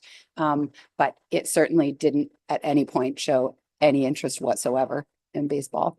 So it showed a lot of passive recreation, or there was active recreation too, but not baseball. So I just feel like 80, I understand we're saying put it in the 26 budget, but that's still $40,000 that we would have to kick in. And right now, I think that there's a lot of other places that we need to spend $40,000. Is it 40 or 80 though? Well, it would be half we'd have to pay, right? So 40 on our side. Oh, I thought we were both putting in 80. No, sorry, it's a total of 160. So we pay 80, they pay 80. Okay, so really the cost of doing it over 10 years is only about 4,000 a year rather than what I said earlier, which was 8. Okay. Sorry, Councillor Goff. I actually believe that we should be putting in for the full amount for the ball diamonds and the roof. My granddaughters played T-ball last year or 2 years ago, and I was actually quite appalled at the condition of the ball diamond that they were playing at. And what's the saying? If you build it, they will come, right? And I think if we can get that ball diamond up to being fully functional, we will have outside sources that want to come in and use that ball diamond. I know at one time there used to be a lot of baseball tournaments out there between the two of them. I think it's something we need to do. Mr. Mayor. Yeah, I'm going to concur with that. We have 3 full size. I know there's 2 at the Ramara Center, but the one hasn't been used in forever. And so where are you looking at, the Ramara Center or here in Brecken? Because we have 3 full size ball diamonds, none of which would be considered usable by any teams. No, the plan was for the Ramara Center because I think it all has to be within one area for that grant. So, all right. I think we're applying for a grant. I think we need to go ahead. Okay, any other questions from council? All right, all in favor? Passed. Item 4.2, grant update that we receive report 80/2024 as information. Back to Ashley. Hello. So I wanted to provide council with just a bit of an overview of either the grants that we have received this year or completed this year or about to write some grants for. So basically this is a holistic look at kind of either the amount we received or the amount that we requested, whether we have received information that we were successful in getting the grant or maybe not. So that basically this is just an overview of everything that we have got so far. This year, I should say. Thank you. Questions from council? Start with the mayor. I was going to say all the stuff from like 2023, we received that grant, do we not? If it's from previous years? Yeah, so this is all the ones that either we completed this year. Right. So I didn't put anything that we maybe applied in 2018 or 2019 or 2020, just the ones that we might have applied, let's say last year or the one in 2019 for the sports court, but we completed in 2024. So the first, the first table is just ones that we either completed in 2024 or were approved in 2024. Right. So the sports court is one that we applied for in 2019, but we didn't finish it until this year. And of course, the ones that we were not successful for at the tail end here. Yep. Councillor Chu. Thank you. Through the chair to Ashley, is this the kind of thing, the ones that we were not successful on, can we apply again next year, or were we not successful because we didn't qualify in some way? Most of these we can apply for again. So the Housing Enabling Grant, which I talk about a little bit later, we will have a report to council on the 21st. Yes, 21st. So that one, again, came out back from the government for application number 2. So that is one that we'll be applying for again. Invasive species as well. OTF, we can always apply for. And then Hydro 1. All of these we can apply for again. The housing enabling, if the government did not put in another round of applications, then we wouldn't be, because that one's a very special separate grant. But most of these ones are ones that occur quite like yearly. Just one thing, I see on here the EV charging station. And just to clarify, did we not say we were going to try to look at, I mean, this isn't definitely just for the administration building, right? We're going to look at where it would best be put. At the time when we did it, we put it in for the Township Administration Building. We haven't heard whether we're successful for this grant or not. We applied back in, I think, March for this grant. So at that time, that is where the location that we applied for. But if council wishes to change that when we're successful, we can always look at whether that can happen. But at this time, it is for the Township Administration Building. And the thought around that was for some of our other facilities, let's say if it was a Brecken ballpark, which would be a great opportunity, but someone would stop there and there's not like bathrooms where you can get that. So we thought this would be an easy way where someone can come off the highway, charge if they need to, and still walk to some amenities and go from there. All right, any other questions from council? Just on that piece of the grant, I just wanted to kind of reiterate the EV charging station that's in Lagoon City, never used. So I was concerned about that at the time that we talked about that grant in the first place. Not because I don't think it's a good idea, but if it's something that is costing us again up to 50% and then it's just going to sit and be unused, I don't think it's a very good way to spend our money. And I did check in with the inn more than one time to learn, has that changed? You know, that now we're post-COVID or whatever, busy in season this year and not used. So I'm still concerned, about implementing something just for the sake of implementing it. I mean, I know it's a good move forward, but if we're not there yet, I don't think so. Just my concern on that one. Okay, I was just, sorry, Councillor Goff. This is through the chair to the mayor. Have they removed the charging stations from Oswego, the county? They're upgrading. They're upgrading? Okay. They're reinstalled. They're back in. All right, all in favor of receiving this as it? Sorry. Sorry, we need a mover and seconder for that motion. Okay. Councillor Fisher and Councillor Tuyu. All in favor? Passed. Item 4.3. Okay, so item 4.3, Ramara Township Library Board retirement letter from Janet Banfield. That we accept the Ramara Township Library Board retirement letter from CEO Janet Banfield as information. Can I have someone put that on the floor for me? Councillor Goff, Councillor Bell, Mr. Mayor. Comment. I want to thank Janet very much for your years of service. You and I have bantered back and forth quite a bit over the years, but I've always had the highest respect for you. I hope the same for myself. We always wanted the same things. It was always a money issue that that we would battle with. So thank you very much for those years. All right. Well, good luck to you, Janet. All right. Is there any new unfinished or new business? Oh, did we not pass it? You haven't voted yet. All in favor? Sorry, it didn't carry. Yeah. You have to stay. Yeah. Okay, all in favor. Any new or unfinished business? Councillor Bell. Thank you. So I have some concerns about healthcare. So I just kind of want to take a step back. In the early part of the year in February, I had asked for a staff report on what could we do with good doctors. Where are we going with that? And I understand why I don't have it, why it's not come back yet. It's a complicated matter, and there's a lot of moving parts. So I understand why we don't have a staff report. But in the meantime, other things have happened.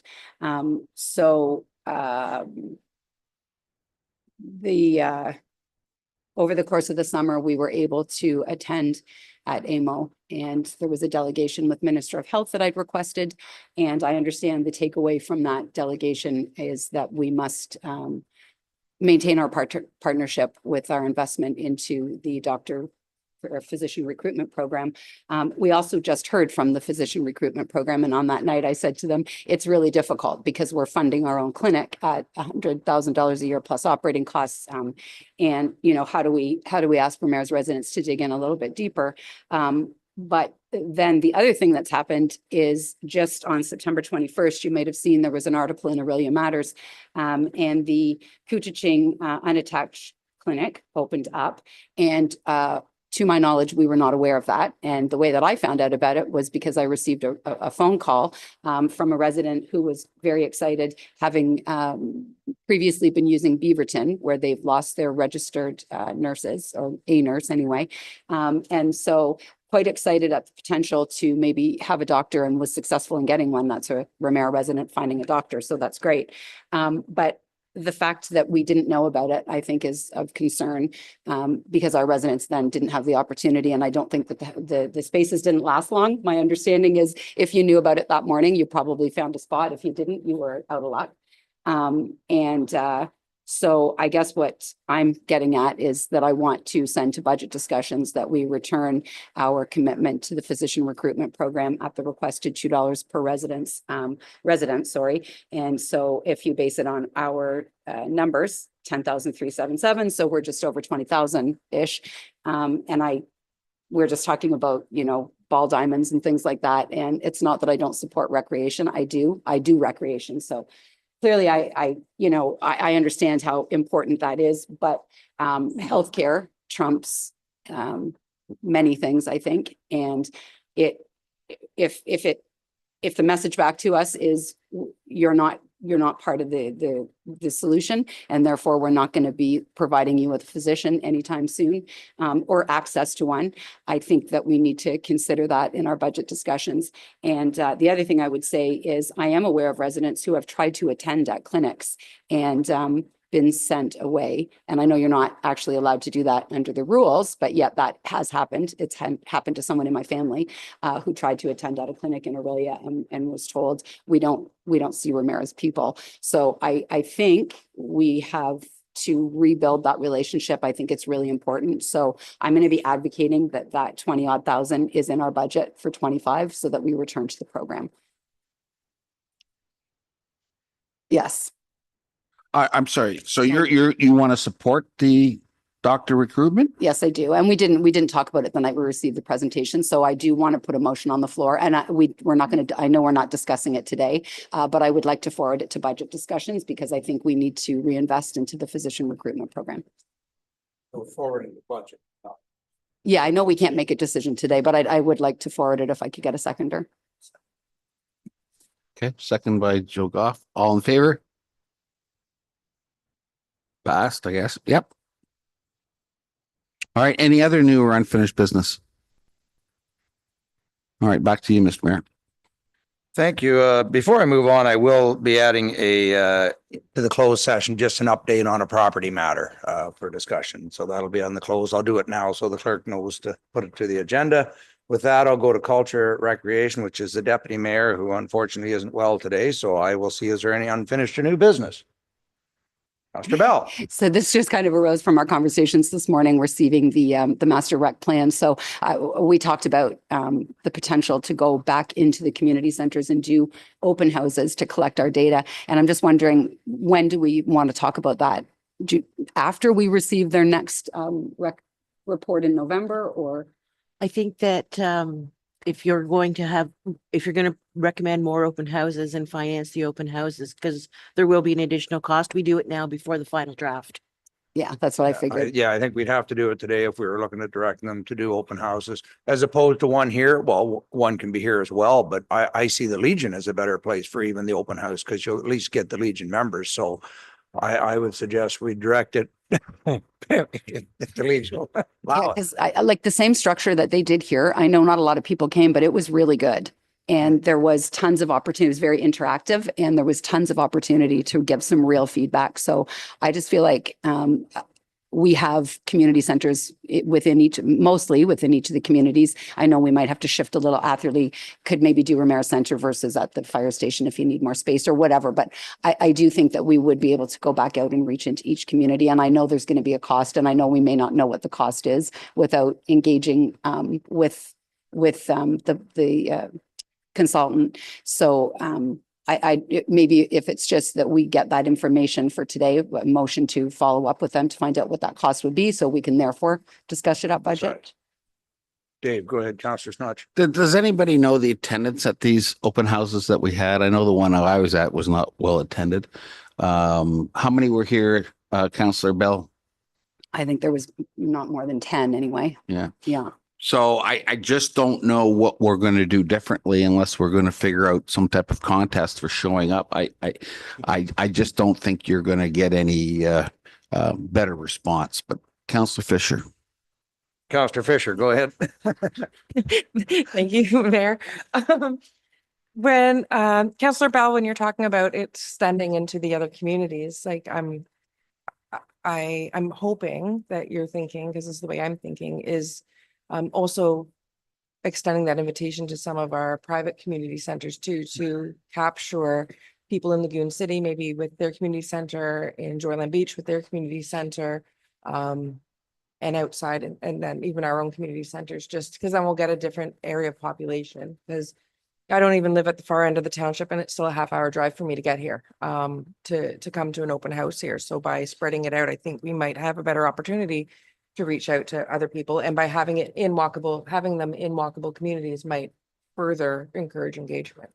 It's exactly what I was recommending. So we would do Lagoon City, Joyland, Ramona, all of them. And that way we can reach into each community. And I'm not sure how often we've even done that as a township overall, but it would also maybe inform us as we're moving forward on doing other kinds of engagement. We can do a bit of learning out of this one and see where are we successful, where are we not, what time of day, what day of the week, what time of the year, that kind of thing. And then I think that way too, you'll get your service organizations, because you might then get your quilting club, your Friends of the Library, your Lions in a different way, in a different setting. What if we sent a request to the group right now? What cost? And then, we can decide, do we want to do 3, 1 in the north, 1 in the center, 1 in the south, or do we want to do 5? Okay. So if we could send that right now and maybe get a response for our council meeting? Yes. So we can make a decision right away. At least then we know. Go ahead, Joe. We need a motion for that? Yes, I do want a motion moved by Jerry's Councillor good. Bell, second by Councillor Goff, but we want to send the request to them right away. We want to include some of these. How much per will they charge us? What the additional cost to have to host 4 open houses? 5? 5 okay. for now, and see what they say. And if we decide to go with 3, at least we know how much it is. We'll do. Councillor Snutch. So what we're trying to do is get, I think we're at 280 or something responses. So we're trying to get above that. But what would we possibly learn that would change the decisions? I mean, the chances of it changing dramatically are like slim and none. So we're going to have the cost of 4 more meetings. We're probably going to find the sample size goes up to 500 or whatever if they go back online. I don't know if they're planning on doing that. But I don't think the information is going to change at all. I think we're just going to probably waste our money. The trouble is with only 2% respond, we have to try and get more. And if it stays the same, well, at least we can develop a pattern there. Well, at 2%, this is what they said. At 3%, they said the exact same thing. We can kind of build a slope from that. But and I'll say it, the terrible turnout we had, we're going to have to at least try and reach out and get our money out of this survey, because this low, we have to at least make another attempt here to throw more money at it to try and get more results. Councillor Goff and then Dave. Well, I'm in favor, Mr. Mayor. I think it's the same thing. And Councillor Snutch, I believe that maybe people will be more interested if we do something in Joyland Beach. Maybe their needs, they didn't know about the survey. Same thing as maybe in the Ramona area. I think we should reach out to Ramona, because that's another hall that may have different interests than what the 288 people that responded. Dave, supplementary, then I'm going to go to Fisher and back to Bell. Is there other way? The open house didn't work. Are there other ways we could do this? Could we go door to door? Could we do a telephone survey? What is it we could do? I just don't think we're going to get any. I don't want to be pessimistic, but I don't think we're going to get anywhere doing this. Does anyone have any ideas on how else? While we're thinking on that, I'll go to Councillor Fisher, Bell, and then we'll try and get an answer. Dave, go ahead, Councillor Fisher. Thank you. One of the takeaways that I took from the presentation that we just received was that the residents that did take the time to answer the survey don't feel that council and staff listen to what they have to say. And I had a lot of people reach out, not just in my ward, but other wards, just from running into people in the street, friends of mine in the area, didn't even know that it was going on. So missed that opportunity of window before the survey closed. you're right, Counselor Snatch, we might have the same stats percentage wise. But then when we make decisions, we know we're making a decision with more than 2% of the 2% of the population's opinion on how we spend 100% of the population's money, as far as recreation goes. There may just as well be the same percentage of people who are interested in pickleball as they're uninterested in a hockey field or whatever it's hockey field. But Rink. Ice rink, hockey rink. I'm not a sports person, but those numbers may stay the same percentage wise, but at least then we're listening to our people like that. That to me is a little bit, that would be where the value is, or we might learn something completely else, too. My suggestion would be like, we get the cost for our next meeting. And if we decide to go ahead, we should reach out to our associations in the form of an email. Like there's a few of them around that kind of drum up the North Mara Beach, Bay Shore, Lake St. John. I believe there's Community Center Association, Lagoon City. We reach out to the associations and tell them when these meetings are and at least try and drum up some better. So right now we're just looking at the company. We're going to reach out and get a cost, correct? Jen, that's what the motion I have on the floor. Pardon me, Your Worship? We're just reaching out to get a cost from the company to go ahead and do these. That's correct. All right. And Councillor Bell will wrap up and then Yeah, we'll call the thank vote. you. Jen, I agree. Sorry, Councillor Fisher, I agree exactly and that's where I was going to, that we may find out we have the same results and we may not. But I did want to add, Councillor Snutch, just as an FYI, I wasn't able to do a ward meeting this year, just timing at the community center didn't permit it. But when I did do a ward meeting in 2023, I filled the room almost immediately. There were over 100 residents there, and actually some were disappointed because the room was full and or they couldn't make it on that particular day. And so we were able to touch on a variety of topics that day. And some of it was gathering feedback, some of it was giving information, but either way, it was very, very, very successful. So in my own experience, I believe that finding our communities in the communities is the best way for them to be able to access us and tell us what they want us to hear. So that's just an aside. Okay, we've had a good discussion on it. All in favor? That is carried. Thank you. Any other new or unfinished business for recreation? Not seeing any. So environmental services, Councillor, to you. Thank you, Mr. Mayor. There are no items on the agenda today. Is there any unfinished or new business? Okay. While I'm here, I guess I have a question for Josh to follow up on an issue. What? Oh, was there one? Okay. To follow up on an issue I had brought up at our last council meeting. It was just your wording while I'm here. We're all here. Oh, you know what I mean. All right. Well, I guess because the thing that we were talking about at the last council meeting, that the communication with the Lake Simcoe Region Conservation Authority was the only thing holding the Atherley Community Center Board from being able to move ahead with the landscaping project via donated time, materials, delivery, and installation. Have you gotten a response from the LSRCA confirming that we do not, in fact, require a permit for the Armorstone project?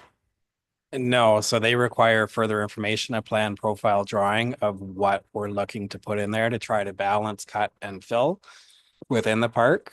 So we have to complete a plan profile drawing, which is typically done by engineers, but we do have permission from LSRCA that we can do it in-house, not as technical to save money. So we'd still have to complete that drawing to submit to them.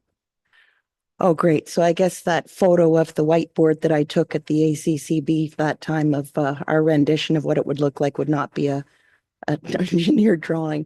But No. thank you for offering to complete that requirement based on the gist we were trying to give. Thank you. Right. Yes. Okay. Any other unfinished or new business comments? Seeing none, back to you, Mr. Mayor. Okay, planning services, Councillor Fisher.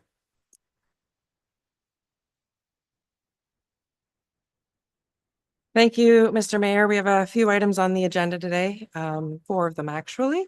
And the first item is an independent electricity system operator long-term 2, IESO LT2 municipal support resolution procedures.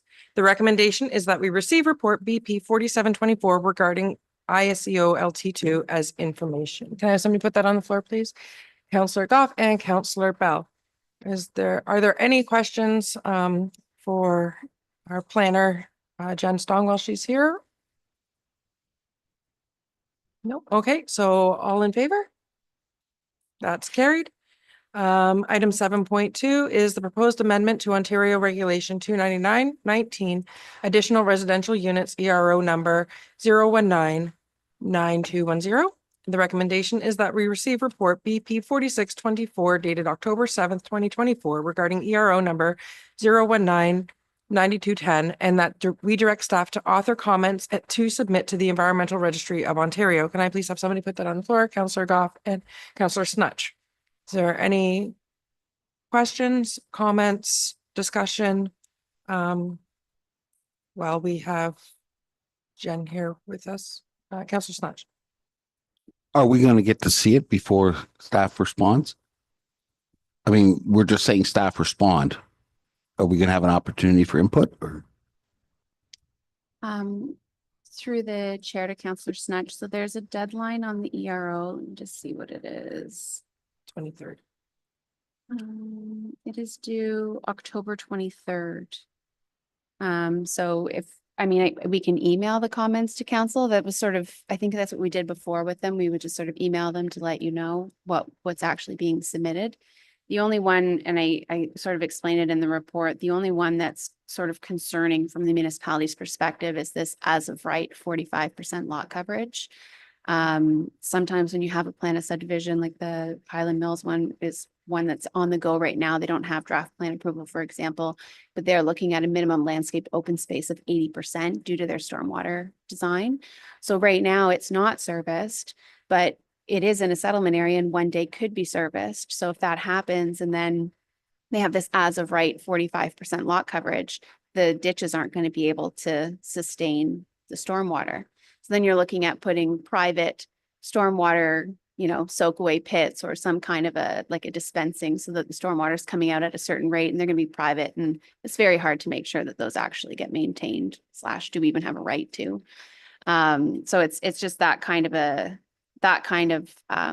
sort of like I wouldn't say an overstep, but that kind of as of right 45% could cause problems logistically going forward. So we will either have to update our design criteria so that we require all subdivisions to be able to have stormwater infrastructure to allow 45% lot coverage, or hopefully our comments are well received and we're not alone on the concern on how this would impact the gray or green infrastructure that we have for stormwater. So I kind of sidestepped the question, but yeah, and to answer your question, we can email them to you and I can get them on the council agenda. Is it still on the 21st? Yeah, so we can have them on the agenda for the 21st. And if there's any last minute changes, we can put them in for the 23rd. Thank you. Any other comments or questions?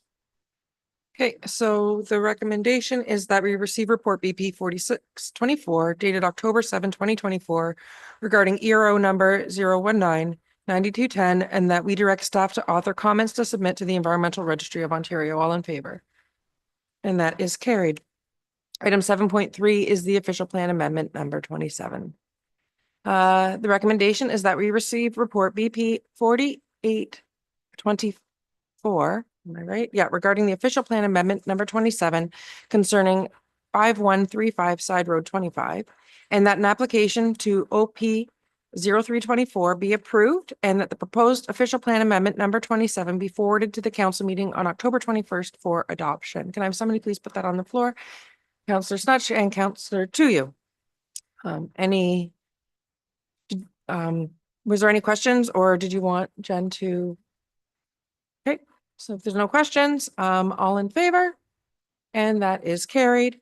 And item 7.4 is the update on the mandatory on-site sewage reinspection program. The recommendation that we receive report BP 4324 as information. Can I please have somebody put that on the floor? Councillor Bell, Councillor Goff. Questions or comments? Councillor Tuyu. Thank you, Councillor Fisher.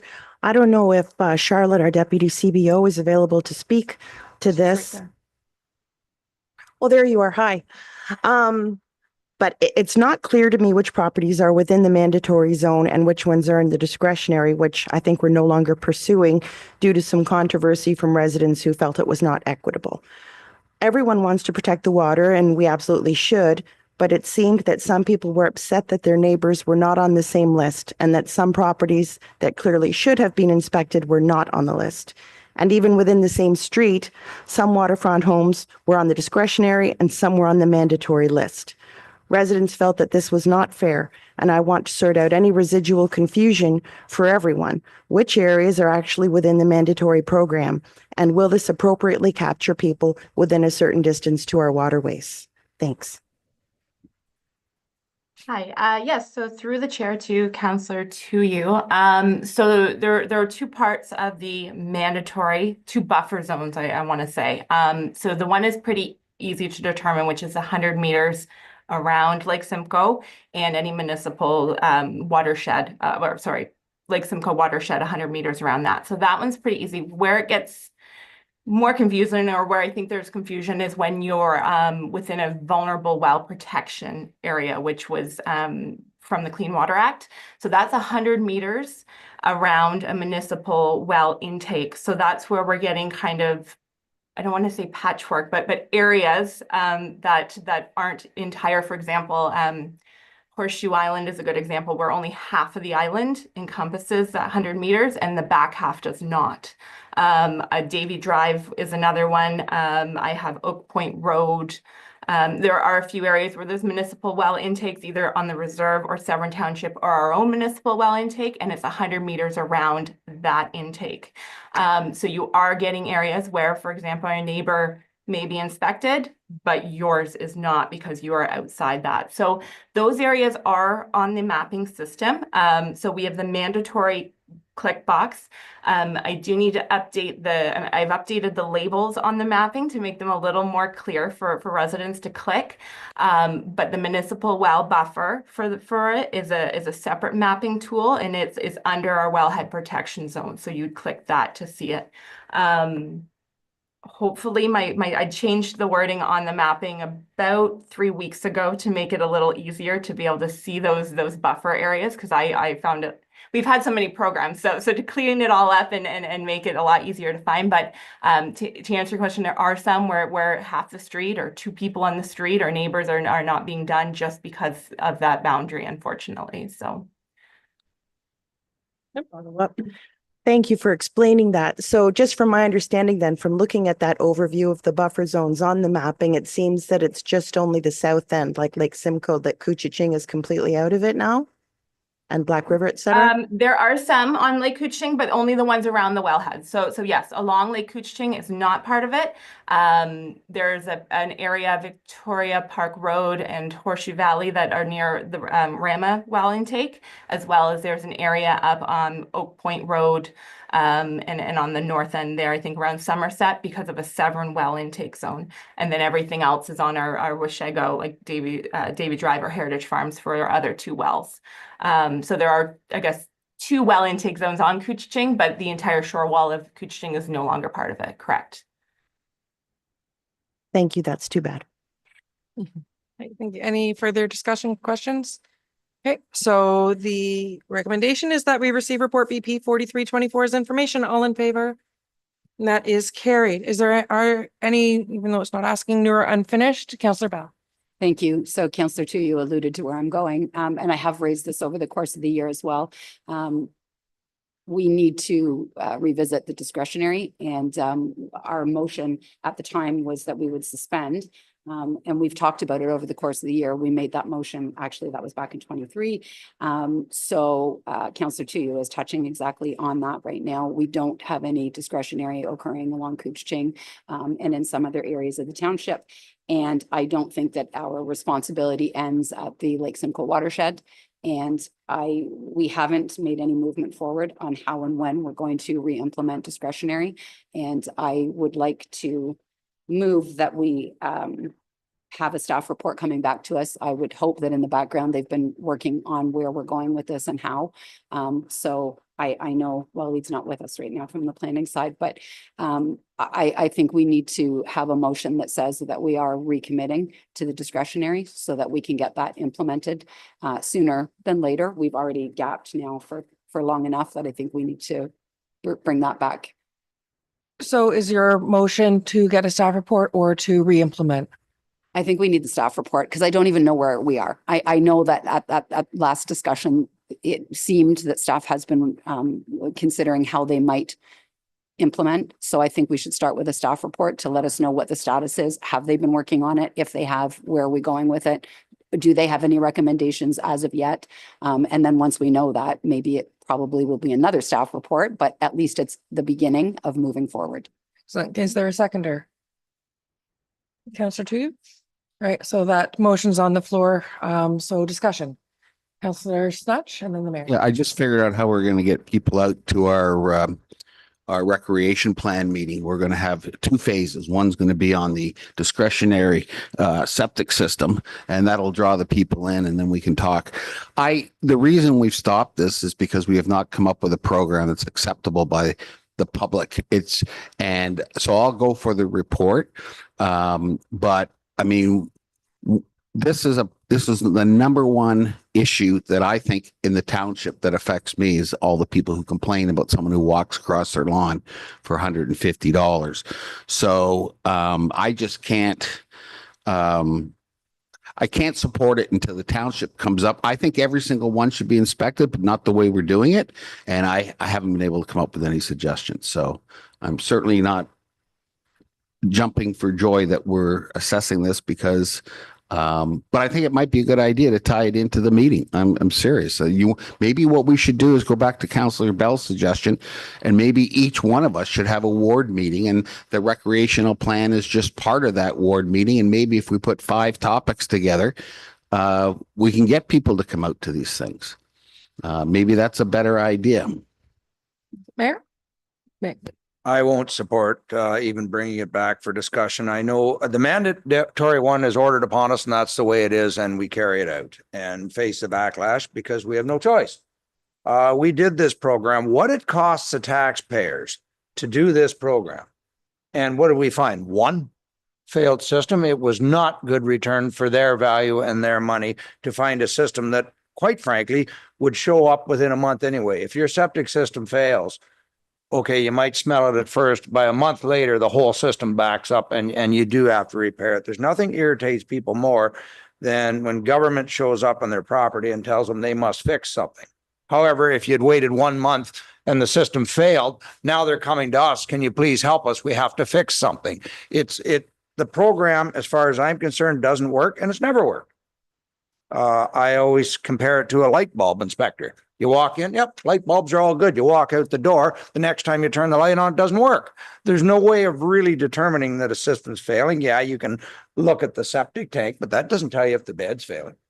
And 6 months, I know people that have had their house inspected, everything was fine, and 6 months later, the new purchaser moves in and the system backs up. Fine. Yesterday, there's no way of seeing that the lines are plugging and the system is slowly failing. So it's very, very, very poor return on the people's money. So I just will not support it. Councillor Snatch. And we seem to have a very hard problem or a tough time trying to get contractors to follow the program. I mean, they either don't have their ID, they don't have the pamphlet. It's just, I don't know. The only way I could possibly consider it is we reduced the price in half and we did it ourselves. Councillor Tu. I agree that nobody enjoyed the $150 walkabout by someone who just seemed to be wandering around and texting at the same time. That wasn't necessarily, people didn't feel there was value for their money there. But I just feel that there's a disconnect between accountability to the waterways. And if there's a different way of doing it, I don't know. I think it's worth looking into. Councillor Bell, can you, the staff report that you're requesting from staff, what types of questions do you want answered? Is it to look at alternative ways? I think the first thing we have to do is figure out, I don't even know all of the reasons that we determined it went wrong. We don't have I heard anecdotal. I watched the debacle on Facebook, for example, with people talking about who's coming on my property and why. But I don't know even, you know, looking at how did we architect it, where did we go wrong, what could we do better? So I don't think we're there to say, I don't think that planning is even ready to come back and say to us, here's my idea for how we could do it better. But I do think that we need to know what did we do right and what did we do wrong so that we can start to figure out, you know, what is required. And I understand what you're saying, Mayor. But I think that if the Lake Simcoe Conservation Authority believes that the inspections are appropriate for anything in the watershed, then the message to me is they're appropriate across the board. So it wouldn't be they're appropriate for you because you live there, but they're not appropriate for you because you live there. Like that doesn't, those two things don't match up. So I do think we need to have a more fulsome look at the program as it was. And you know, maybe it is engagement that we need to do, but I don't know that it's engagement, but you know, we do need to know how could we implement it. So I don't know to say that I want to ask for that if I don't know what information staff already has available to them to share with us. So I just think we need to have a starting point where we have and as at the moment, here's what we did, here's what went wrong, here's what went right, and then kind of go from there. Excellent. Councillor Snatch? Do we have any type of system in place where someone can phone in a complaint about a neighbor's septic system? And would we go out and then inspect on request? I don't mind don't know. answering questions. I'm sorry.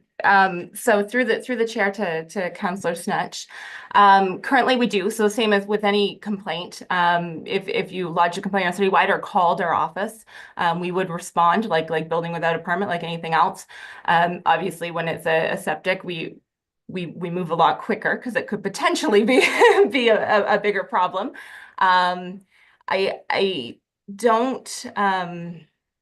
I don't know kind of what kind of information you guys are looking for. Like this report I thought was pretty clear on how we outline the program. I've done presentations in the past, so I'm not sure what in addition you guys are needing because I also did one on the discretionary 2 years ago with the percentage of fails and the same things we look at and everything was run the same way. So yeah. Sorry, just back to my question. So Sorry. we go out, and if we go out and inspect that property, do they Yeah. get charged again? So, for reinspection, no. So if they're part of the reinspection program and they failed and it's not within their phase, like if a complaint goes in, and we go out and they need a new system, we credit $150, which is the overall the fee that we charge them towards the new permit. So typically a new permit is $660 for a septic. We credit the $150 against that, so they're not paying twice, if that makes sense. But we do like if there was a failed system and you called and it was well, you would have to get it fixed and there's a permit fee involved in that. Yes. Thank you.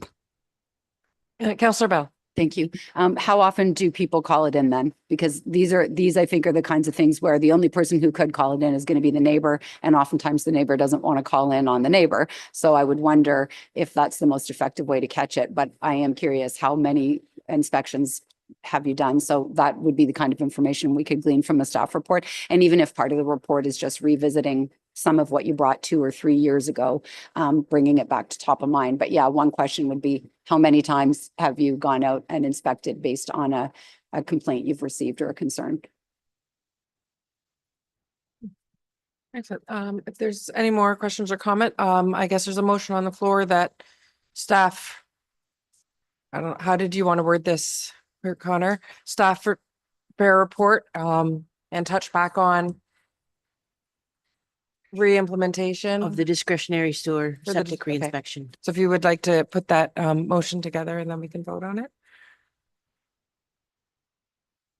If you wanted to put that motion together, that Councillor Bell and Councillor Yes, that Tudier. staff prepare a report on the re-implementation and background study on discretionary septic reinspection program. Thank you. All right. So all in favor? That's not passed. Is there any other new or unfinished? It is defeated. It is not passed, sorry, defeated. Councillor Chia. Just further to what we just talked about, if we can still talk about it, can we add then in our report of concern section of list of complaints, something about septic so that someone would be able to call in on, say, a failing holding tank that they're being negatively affected by? Are you there, Charlotte? There you Yep, are. yep, of course. So I can put a link right on the website, like under septic reinspection, or I'm sure we can do it with a bylaw, like a specific column just for septics or holding tanks. I don't see why that would be a problem at all. Right, like right in the report of concern sort of thing. Sure, absolutely. Thank you. Okay. Okay. Any other new or unfinished? Do you require a motion for that? Councillor, would you require a motion for Councillor Tuyu's request? Yes, we would. To add it to the thing? Okay, so we have a motion on the floor from Councillor Tuyu that staff add on the website method for reporting. Seconded by Councillor. Sorry, and on the report of concern. And on report of concern. Seconded by Councillor Bell. Okay, all in favor? And that is carried. Any other new or unfinished? Seeing none, back to you. I also brought up a while ago about the discretionary system, and I basically said the website was highly outdated. Has that been had a chance to look at that, or do we have things on there that it's suspended now temporarily, or because there was a lot of inaccurate information? So I guess I just finished. If staff has not already redone the website to make sure it's accurate, then I would ask that they get that done as soon as possible, because there's misinformation there. Excellent. Charlotte, do you know if that's happened? Yeah, so through the chair to Councillor Snitch, yes, we've updated it all, as well as the mapping titles and everything. So I'm hoping it's a lot easier to navigate now. Yes. Okay, thank you. Thank you. Okay, maybe now back to you, Mayor. Thank you. Next, I have Protective Services, Councillor Bell. Thank you. There are no items on the agenda today. Does anybody have unfinished or new? Well, since I'm here, as Councillor Tuyu said, I do. And my stuff is all weird because it could be administrative and it could be roads and it just falls all over the place. But I have a couple of different things. So I think on this one, I'm going to put it here. And it protective in the sense that I don't know if everybody's aware, but there was an accident between the hauling vehicles and a resident in Lagoon City. The police attended at the scene. There were not substantial injuries, thankfully, but as a result, there has been very active anger in the community over the weekend. Their walkable community is no longer walkable. They're afraid to be out on the street. So anyway, I guess one of the things, and I understand that we can't stop the hauling, but I have received the request for an update on how we're doing. So I know in the staff report, it had been, the goal was 1,000 cubic meters daily. And I don't know where we are. And so just an idea of how much longer this is going to perpetuate. So up to not this last Friday, the Friday before, so September 27th, we've hauled so far 18,672 cubic meters of effluent. The goal is to haul up to 120,000 cubic meters effluent. So looking at this, we're going to be well into December hauling for the next couple months. So we've done about 15%. Yes. Yeah. And then not so much the hauling, but spray at the spray fields this year. We've only really been able to spray about 20,000 cubic meters. We're typically 90,000 plus on those spray fields. So we're well down. And the season was extended there till the end of October. But we have other ministry orders for compliance of fencing, whatnot, that we're working through right now. So right now our only option is to haul. We cannot spray currently. I guess I'll say thank you. I'm not sure how thankful I am, but it is what it is. Okay, so then the other one is for you, I think under this area. So Canada Post. So again, this conversation, I opened it in 23, but it's been open for longer than me, years and years. So as it stands right now, there's an open communication which started back with former CAO and the regional, and Adam Chambers has been copied on it regularly throughout the process. So I don't want us to arrive at winter again this year and watch the people in the community not be able to get their mail. So these mailboxes are defunct. They have been for a very long time. Canada Post does not implement this kind of mailbox anymore. That much I know. So the agreement was supposed to be in the short term, they would maintain properly over the winter, but I kept pressing for the long-term solution, which is to put those mailboxes out on the streets where they belong, which is where infrastructure needs to be obviously part of that conversation. So we're now approaching like the 2-year mark and no joy. There's no movement forward. The mailboxes weren't cleaned last year. Residents could not access their mail. The boxes are freezing shut. So I don't know whether from the infrastructure side, you've had any movement on what is the potential for getting rid of those community boxes and putting the new proper mailboxes dispersed around Lagoon City. They don't even meet. My understanding is the requirement is you have to be within half a kilometer or whatever it is of the mailbox as well, which they don't even meet. So, and it's not all on you as staff. I realize that we have to advocate as council to Canada Post to come and solve this problem, but it's lagging for years now. And I just don't even know where we are. Have they reached out to you to talk about the new style of mailboxes? To date, I've had no conversations with Canada Post. Like you said, it was with our former CAO. I was copied on a few of the emails, but not everything. I haven't had Canada Post reach out at all. We maintain the parking lot. They maintain the mailboxes is typically what I understood. So. Thank you. So yeah, one sec, Jen. So Councillor Fisher. So, okay. So because the email thread goes on forever and a day. So it surprises me that there's still no outreach. And I'm going to ultimately be putting a motion on the floor that we double down on our advocacy from the township, because we can't have an entire community or half a community not be able to access their mail for the entire winter months. Like the condition of the mailboxes it's just abysmal. You cannot access. And when they do come to clean it, they throw sand on top of snow moguls. So it's just not working. And I don't even understand how they've gone so many years not moving them out onto the streets where they belong. So I feel like we need to double down on the advocacy. And Councillor Fisher. Excellent. Thank you, Councillor Bell. So I was going to support you in that, but since you're chairing, I'd like to put a motion on the floor that we have staff reach out now before the snow comes to restart those conversations and really push hard. So that's, I don't know that you want to have push hard in the motion, but thank you. I know I can't put the motion, so I thank you for doing that for me. I appreciate it. I'll support something. Now, do you want to go as far as to say we reach out to Canada Post and say they need to remove their mailboxes from our property? And then they can deal with putting them where they belong? Like, do we want to go that far? Or that I don't know if you'd have time. Like if you told people they had to get mailboxes up this fall, I think we'd cause a lot of ruckus. Well, I don't think the idea is for every property to have a physical mailbox. Correct. We still need super mailboxes. But to say remove them from the existing property because Yes. they're still going to go on to township property.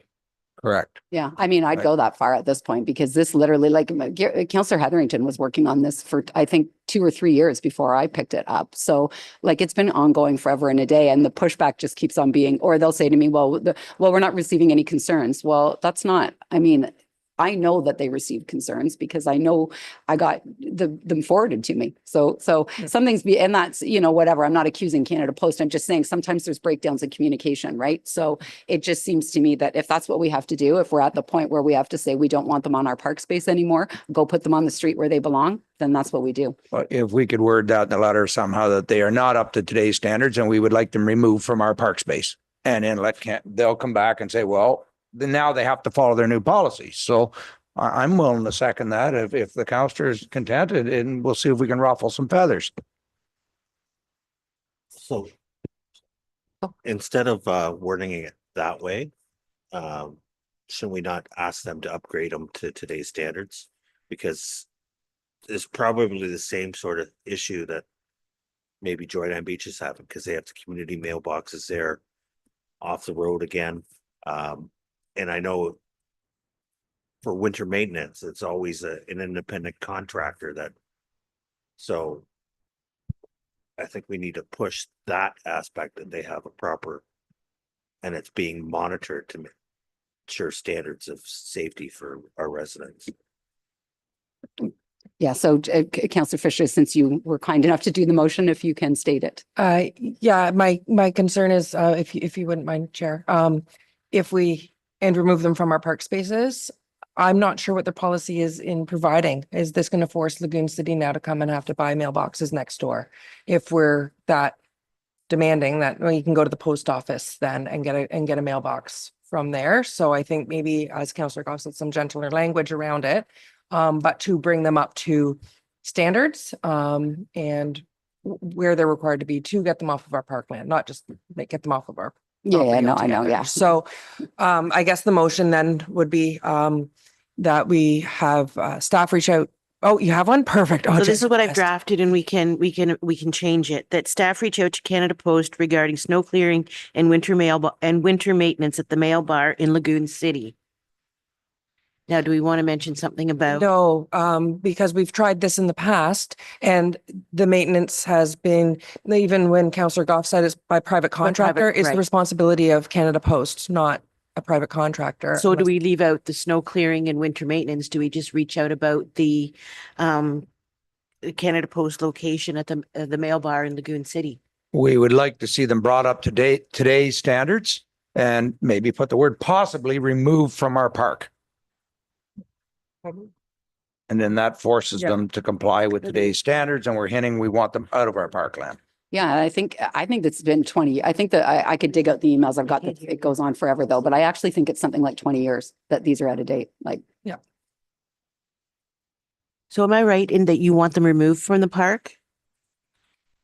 That needs to be included in there somewhere. How about the word possibly then? Yeah, like Possibly in a removed nice from our way. parkland, parkland. So, In a nice because they don't belong in parkland. So that's what we can say, possibly removed from our parkland. Relocate them outside of our parkland, or. They will reach out to Canada Post regarding the mail bar in Lagoon City and the removal of the postal location from community park.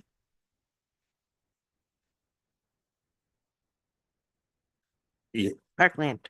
Once they go to remove them, they got to bring them up to today's standards. Okay, I didn't hear anything about bringing it up to today's standard.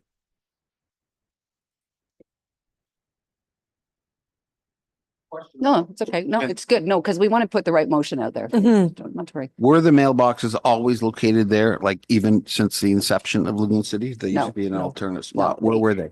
They used to be on privately held land, what's now privately held land. So that area is now defunct. It's not accessible to us. But these new boxes are what you see everywhere else anyway, they're at the end of a street or a cul-de-sac or whatever, and they service so many homes. And that's, I know if for infrastructure, I don't know how it's in your road allowance area or whatever, but that They're is still the way it's. responsible to maintain. Yeah, that's clean. right. Like, I So mean, they still hire contractors, even though they're in the road allowance, they Yeah. still hire a contractor to clear the ends of them. yeah, We so I still just. plow the snow to the right, we bury them. So And it's probably not just Lagoon City, as Councillor Goff is saying, there's probably a couple of locations where these things are still sitting defunct. And I just feel like, maybe we're just being ignored.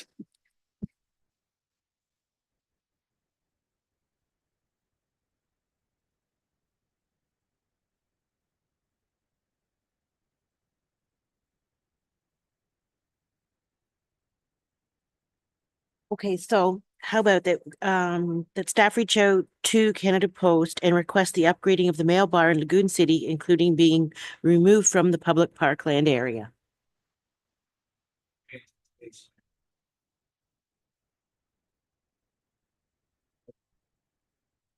Impossible removal. And possible removal. From our parkland. Okay.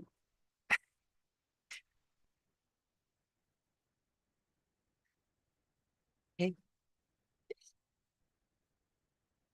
You're supposed to call that all in favor? I know you put the motion, so I was going to let you do it. So I was all in favor. Thank you. Is that anybody else unfinished? No, nothing? Okay, so back to you, Mr. Mayor. Well, this never happens. Transportation Services, Councillor Goff, nothing on the agenda.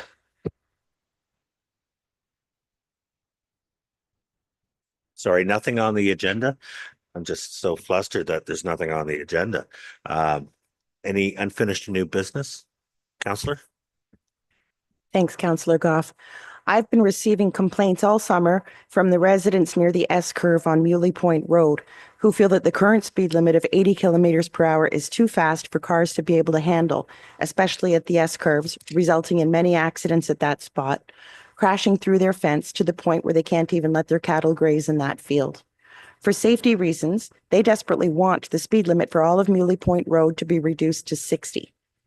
I've been trying to figure this out in consultation with our Director of Infrastructure, who had indicated he wanted to set up the speed sign to capture some data in that spot, and that he was set to place it there this fall. However, the sign was out of commission after being vandalized when it was on MacArthur Side Road. Through the chair, Josh, have you got any updates on that and ideas on how quickly we could get a report to support what the residents are witnessing? Thank you, Councillor. So all the parts did come in to repair that sign this weekend. The sign has been repaired and should be up actually now. They're doing it first thing this morning. We're going to capture data for southbound traffic first. Like to leave it there for about a month, and then we'll flip it to capture the northbound traffic. And then we'll determine what speeds are actually going through there. And we'll bring a report back at that time with the information of the speeds. Thank you, Josh. Yeah, what's complicated is that I think that they're not necessarily concerned that people are traveling at crazy speeds, but that at 80, that's just too fast for that road. So I don't know what kind of data that the speed sign can figure out from that, but that's just sort of one of the considerations. But anything you can bring forward would be so appreciated. Thank you. To our Director of Infrastructure, it's not 80 at that S-bend, it's 60 or The posted speed limit is 80, but I think 80. there's a warning sign on the curve that says 60. Which is not, it's a warning. Warning signs are not applicable by law, no. Okay. Councillor Fisher? Thank you. I do believe that some of the chevrons are missing in that area. Is that correct? I believe so, yeah. All right. We'll have the crews if they're repairing them as well. Thank you. Any for Councillor Bell? Thank you. I feel like I never stop talking. These hopefully are just quickies. I was able to send Josh a quick message and just say, I have to ask you for some updates. So one of them is Lakeshore Drive servicing, which I know this year you were looking at the engineering for doing the road work first. So just an update on where we are with that. Yeah, with the communication going back and forth over servicing the area, the engineers still are completing the final tender package. As soon as that is done, it'll be put out for tender. Those results be brought back to council, and then council will determine if we are moving forward with the project and to what scope at that point. So I'm hopeful to have everything in the next month or so and then get it out before the end of the year. And then if we decide to move forward with the project, it would be spring of 2025. Anything else, Councillor Bell?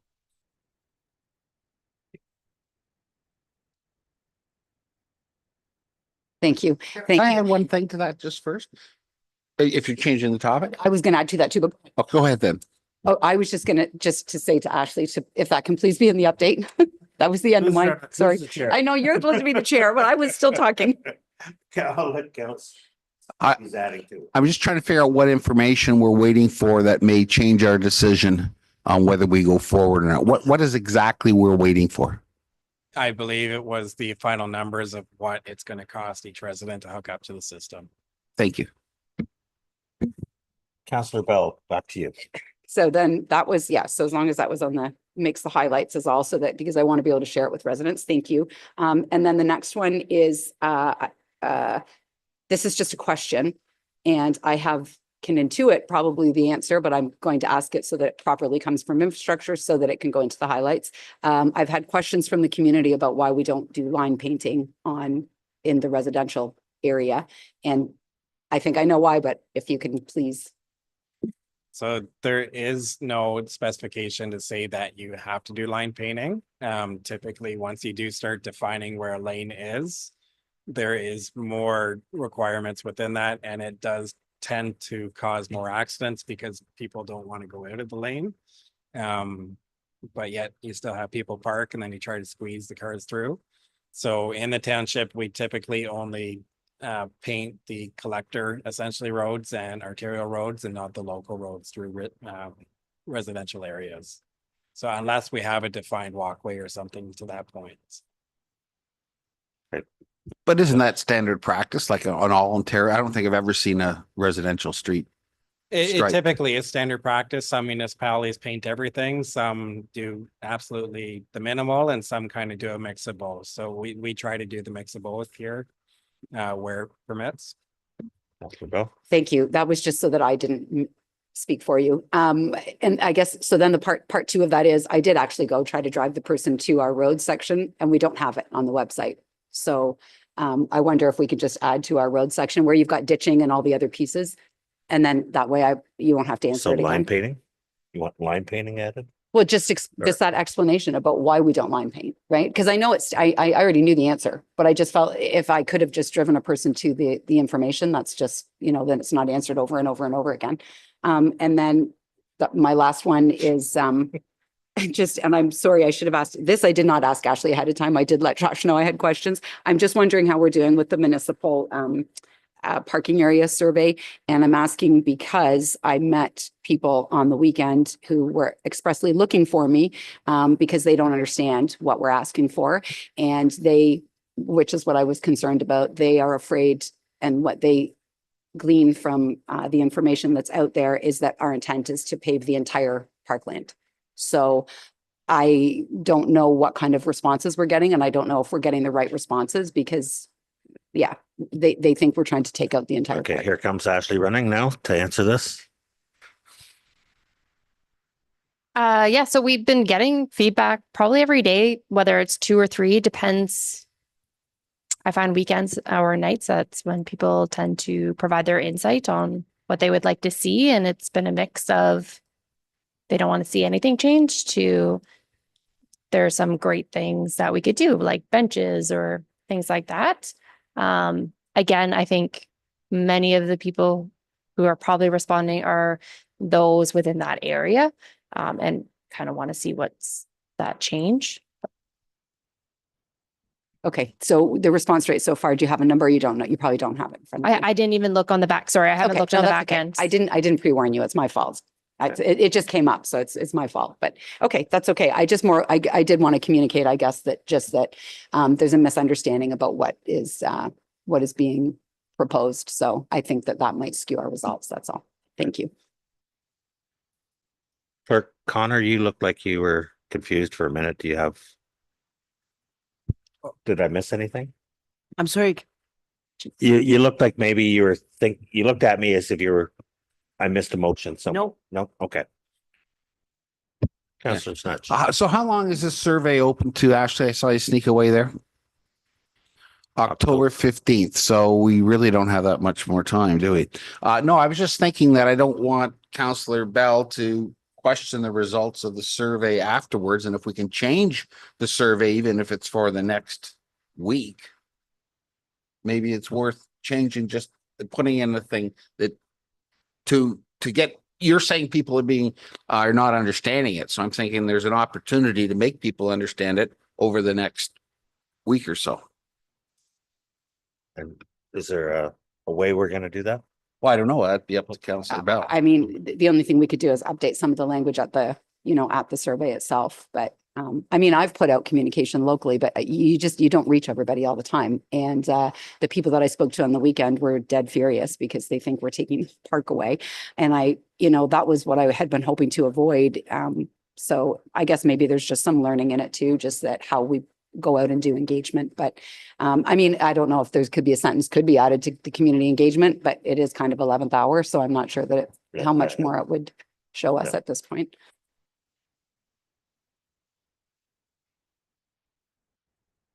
I think just going through the chair, I think a really good opportunity for us would be actually hearing from those people, because what I hear about after the fact here in council is that they don't understand, but I need to hear from those people. What do they understand and what they don't understand, so we can change that language. But hearing it through the grapevine, I'd rather them call, email, 24 hours a day, 7 days a week, that email is open. Have them communicate to us. That is what staff are here for. So have them reach out. Every person that said that they didn't understand, have them direct them right to me so I can understand what we can do differently. Would be Do you great. want to put your email address out there so that Oh, I everybody think hears? it is way out there for many But things. just- If you look Ashley up, you can see it everywhere. But A as Apple, Watson, WATSON at ramara.ca. Okay. Yeah, and of course, I nonstop put out all the methods of communication to the township. It doesn't necessarily mean they'll take it though, and a lot of times people don't. There's apathy, you know that. Everybody knows there's apathy for doing that kind of feedback. So, but I just think it's worth knowing that, yeah, how we put out a proposal can change the results. Any Councillor Fisher? Thank you, Councillor Goff. Josh, I was out this week down visiting a friend on Lakeshore.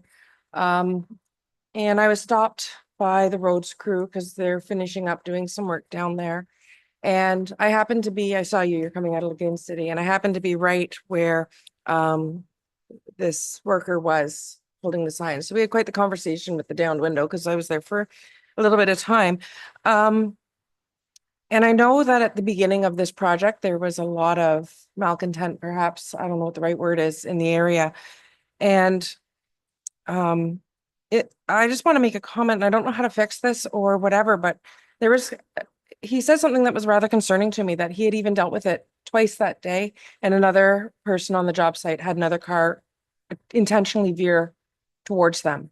I just kind of want to bring it to the attention that, like, that's kind of really, I don't know, use my classroom voice. That's not appropriate behavior. And have you been getting this feedback from the workers, or have they just kind of like shut up about it and just accept that that's part of the job, which I don't feel is right? No, we have been, especially with this project, we have had a few incidents. Contractors are actually starting to wear body cameras for traffic control people. That way they have video evidence of what's occurred. I know OPP has been called in 3 times. Vehicle tried to run over one flagger, swerved into another flagger, took the sign right out of their hand, and then blatantly disregarding a stop sign for traffic control purposes. It's not just in this area, it's all over the place. It's kind of throughout the entire industry. Unfortunately, there's legislation to mitigate it, but to try to make it enforceable, you need to have that video evidence. I don't know what the underlying causes are for the regard of everything. Whether everybody's just in a rush now and trying to get through job sites, they don't like the inconvenience of construction. But the construction has to be done one way or another. An alternate may be doing overnight construction work, but then we have issues of noise and light. So to mitigate it, a lot of people are looking at putting in the body cams on traffic control people to be able to have enforceable evidence. So. Councillor Bell, you have a comment? Yeah, I do. Thank you. Thank you, Councillor Fisher.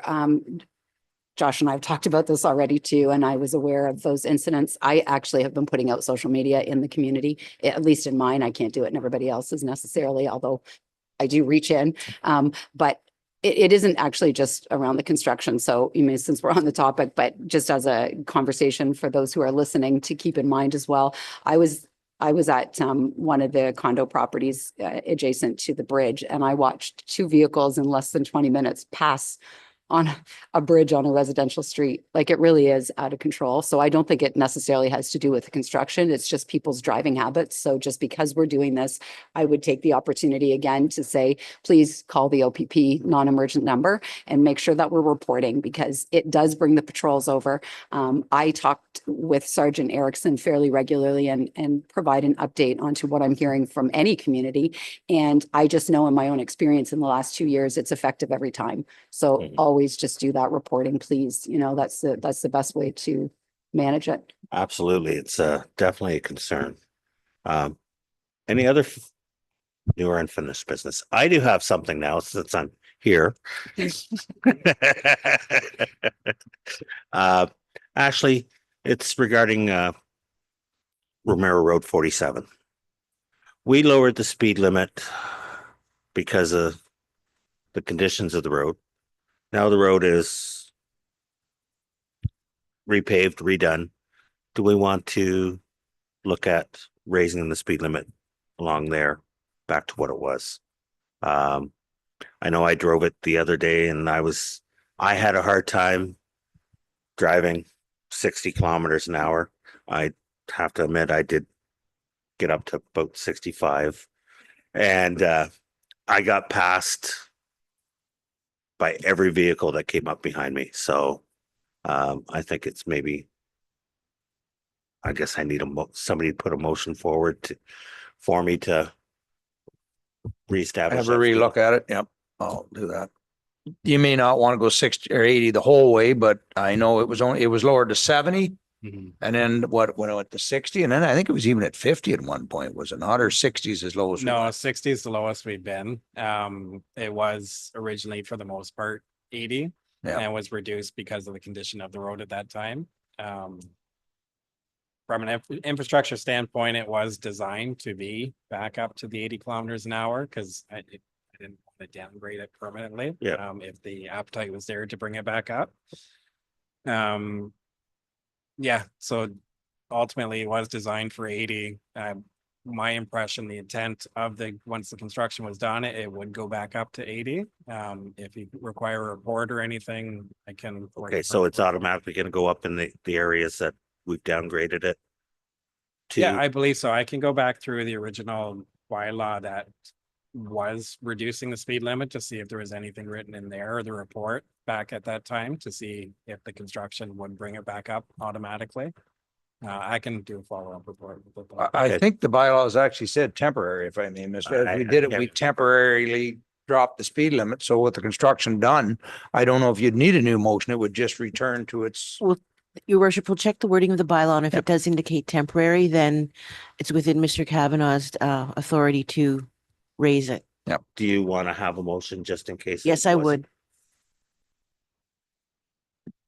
I as it stands right now, would not support increasing the speed limit because of the conversations I'm having with Sergeant Erickson. So, and residents along 47. So what they're doing on a regular basis is going out and picking up all the empty liquor bottles from the sides of the road, because we're already experiencing impaired drivers, and there have been ride programs being done, as Josh is aware, on 47 because of the drinking and driving and speeding. And just because I live there, I know that whether the speed limit is 60, 70, or 80, I'm getting passed at 120 kilometers an hour. They're pedal to the metal and it doesn't seem to matter. So I'm not saying, that I'm not in support, but I think, I just think that we need to have enough data and the other thing I'm worried about is, people leave Highway 12 and they use 47 as a route to not have to be out in the highway traffic. And so they're coming on to 47 as it is, with already, like, they're mad because they had to leave 12. So they're in a hurry and they're speeding and whatever. And I just don't know, like, is there a way that we can maybe just do some data collection first and figure out, are we experiencing a speeding problem? Like, what's going on out there before we decide to. I'm not trying to stop anybody from enjoying their golf game and sneak back home down 47. I'm really not, but at the same time. Well, they shouldn't be drinking. If safety is an issue, it's an issue. Yeah. And yeah, like the drinking out there. And I just know the people that are going out and picking up all the liquor bottles. It's a thing. So it would concern me. That's all. I just don't want to turn it into a free for all. Councillor, to you. Thank you. I'm also not one to advocate for raising the speed limit, especially since 47 is part of our trail system. I know there's some sections that are off the actual road, but some are not. So that's my input on that. I would not support raising the speed limit. Okay, so we have a motion on the floor. Go back and look at the original Look at the bylaws. original bylaw.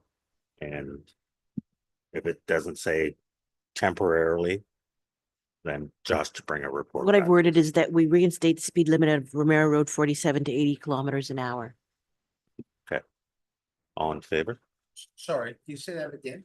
That we reinstate the speed limit at Ramara Road 47 to 80 kilometers an hour. That's what the mayor said. Mayor said that we should go back and look at the bylaw Well, because and see if it was temporary.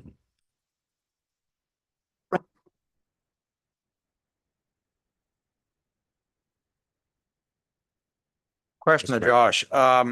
Leaving it at 60 changes the level of that road, does it not? It changes the entire, Yeah, so leaving it at 60 actually brings it to a lower classification. Speed and average annual daily traffic is what you look at for road classifications. Bringing it up to an 80 automatically brings it to a class 3. Just being an 80 alone, not even looking at the annual traffic. Being at the 60 to get to a class 3, I don't have it in front of me, but I believe you need anywhere between 1,500, 2,000 cars per day on that road to bring it up to a class 3. I believe right now we're sitting at a class 4. But again, it's in the winter months, it's one of the first roads that we plow anyways, no matter what the class is, just because we know how busy that roadway is. So. so I would still support reinstating the speed. But if you want to look at the bylaw first and then get I mean, we've got the report. The road is engineered to be 80. That's what it was designed. You will find excessive speeding on roads when the speed limit is posted too low. We actually did raise the speed on a couple of roads of county for that reason, because it was posted too low for the construction of the road and people just would not drive at that speed, which actually creates a hazard to itself because now you have excessive passing. So it's a matter of matching the speed with what the road's designed to be. So. Okay, Jen, do you want to read the motion again, since it's been bandied back and forth? That we reinstate the speed limit of Ramara Road 47 to 80 kilometers an hour. I'm fine with that. And that was moved by the mayor and Councillor Fisher? Or vice versa? Okay, all in favor? Defeated. So then the next thing I would ask is that you would look at it, because if it is temporary, then it'll automatically go back up without council's bylaw, correct? And then council would have to actually enter a motion if they want to drop it back down. So. Okay, after that, I have no further. Thank you. Back to you. So we only have 3 quick items in camera. So if everybody's fine, we can roll right into camera and carry on. Okay, so I'd look, Larry, and thanks, Jane. Look for a motion to go in camera, moved by Councillor Fisher, second by Councillor Goff. That committee of the whole enter closed session in accordance with sections 239, 2B of the Municipal Act plus a property matter update. I don't know what section that fits under. So all in favor, that is carried. Can you just kick the door shut there, Josh?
Okay, we are back. If my clerk can confirm, I still have a quorum. I can confirm you have quorum, your worship. Yeah, we did, Councillor Bell did have to leave. She had a conflict on the one issue and and had another meeting at 1 o'clock. So everything was straightforward. So she's on her way. So the first one I have is that we received the library board resignations information and we thank the member for the years of service. Moved by Councillor Goff, second by Councillor Tuyu. All in favor? That is carried. Next, that we appoint Heidi Stanley to the Ramara Public Library Board. Moved by Councillor Fisher, second by Councillor Goff. All in favor? That is carried. And thirdly, that we looked into a property matter and council proceed as directed. Moved by staff proceed as directed. Moved by Councillor Tuyu, second by Councillor Fisher. All in favor? That is carried. And lastly, that we committee of the whole adjourn at 12:28 p.m. Moved by Councillor Goff, second by Councillor Fisher. All in favor? That is carried. Thank you, everybody.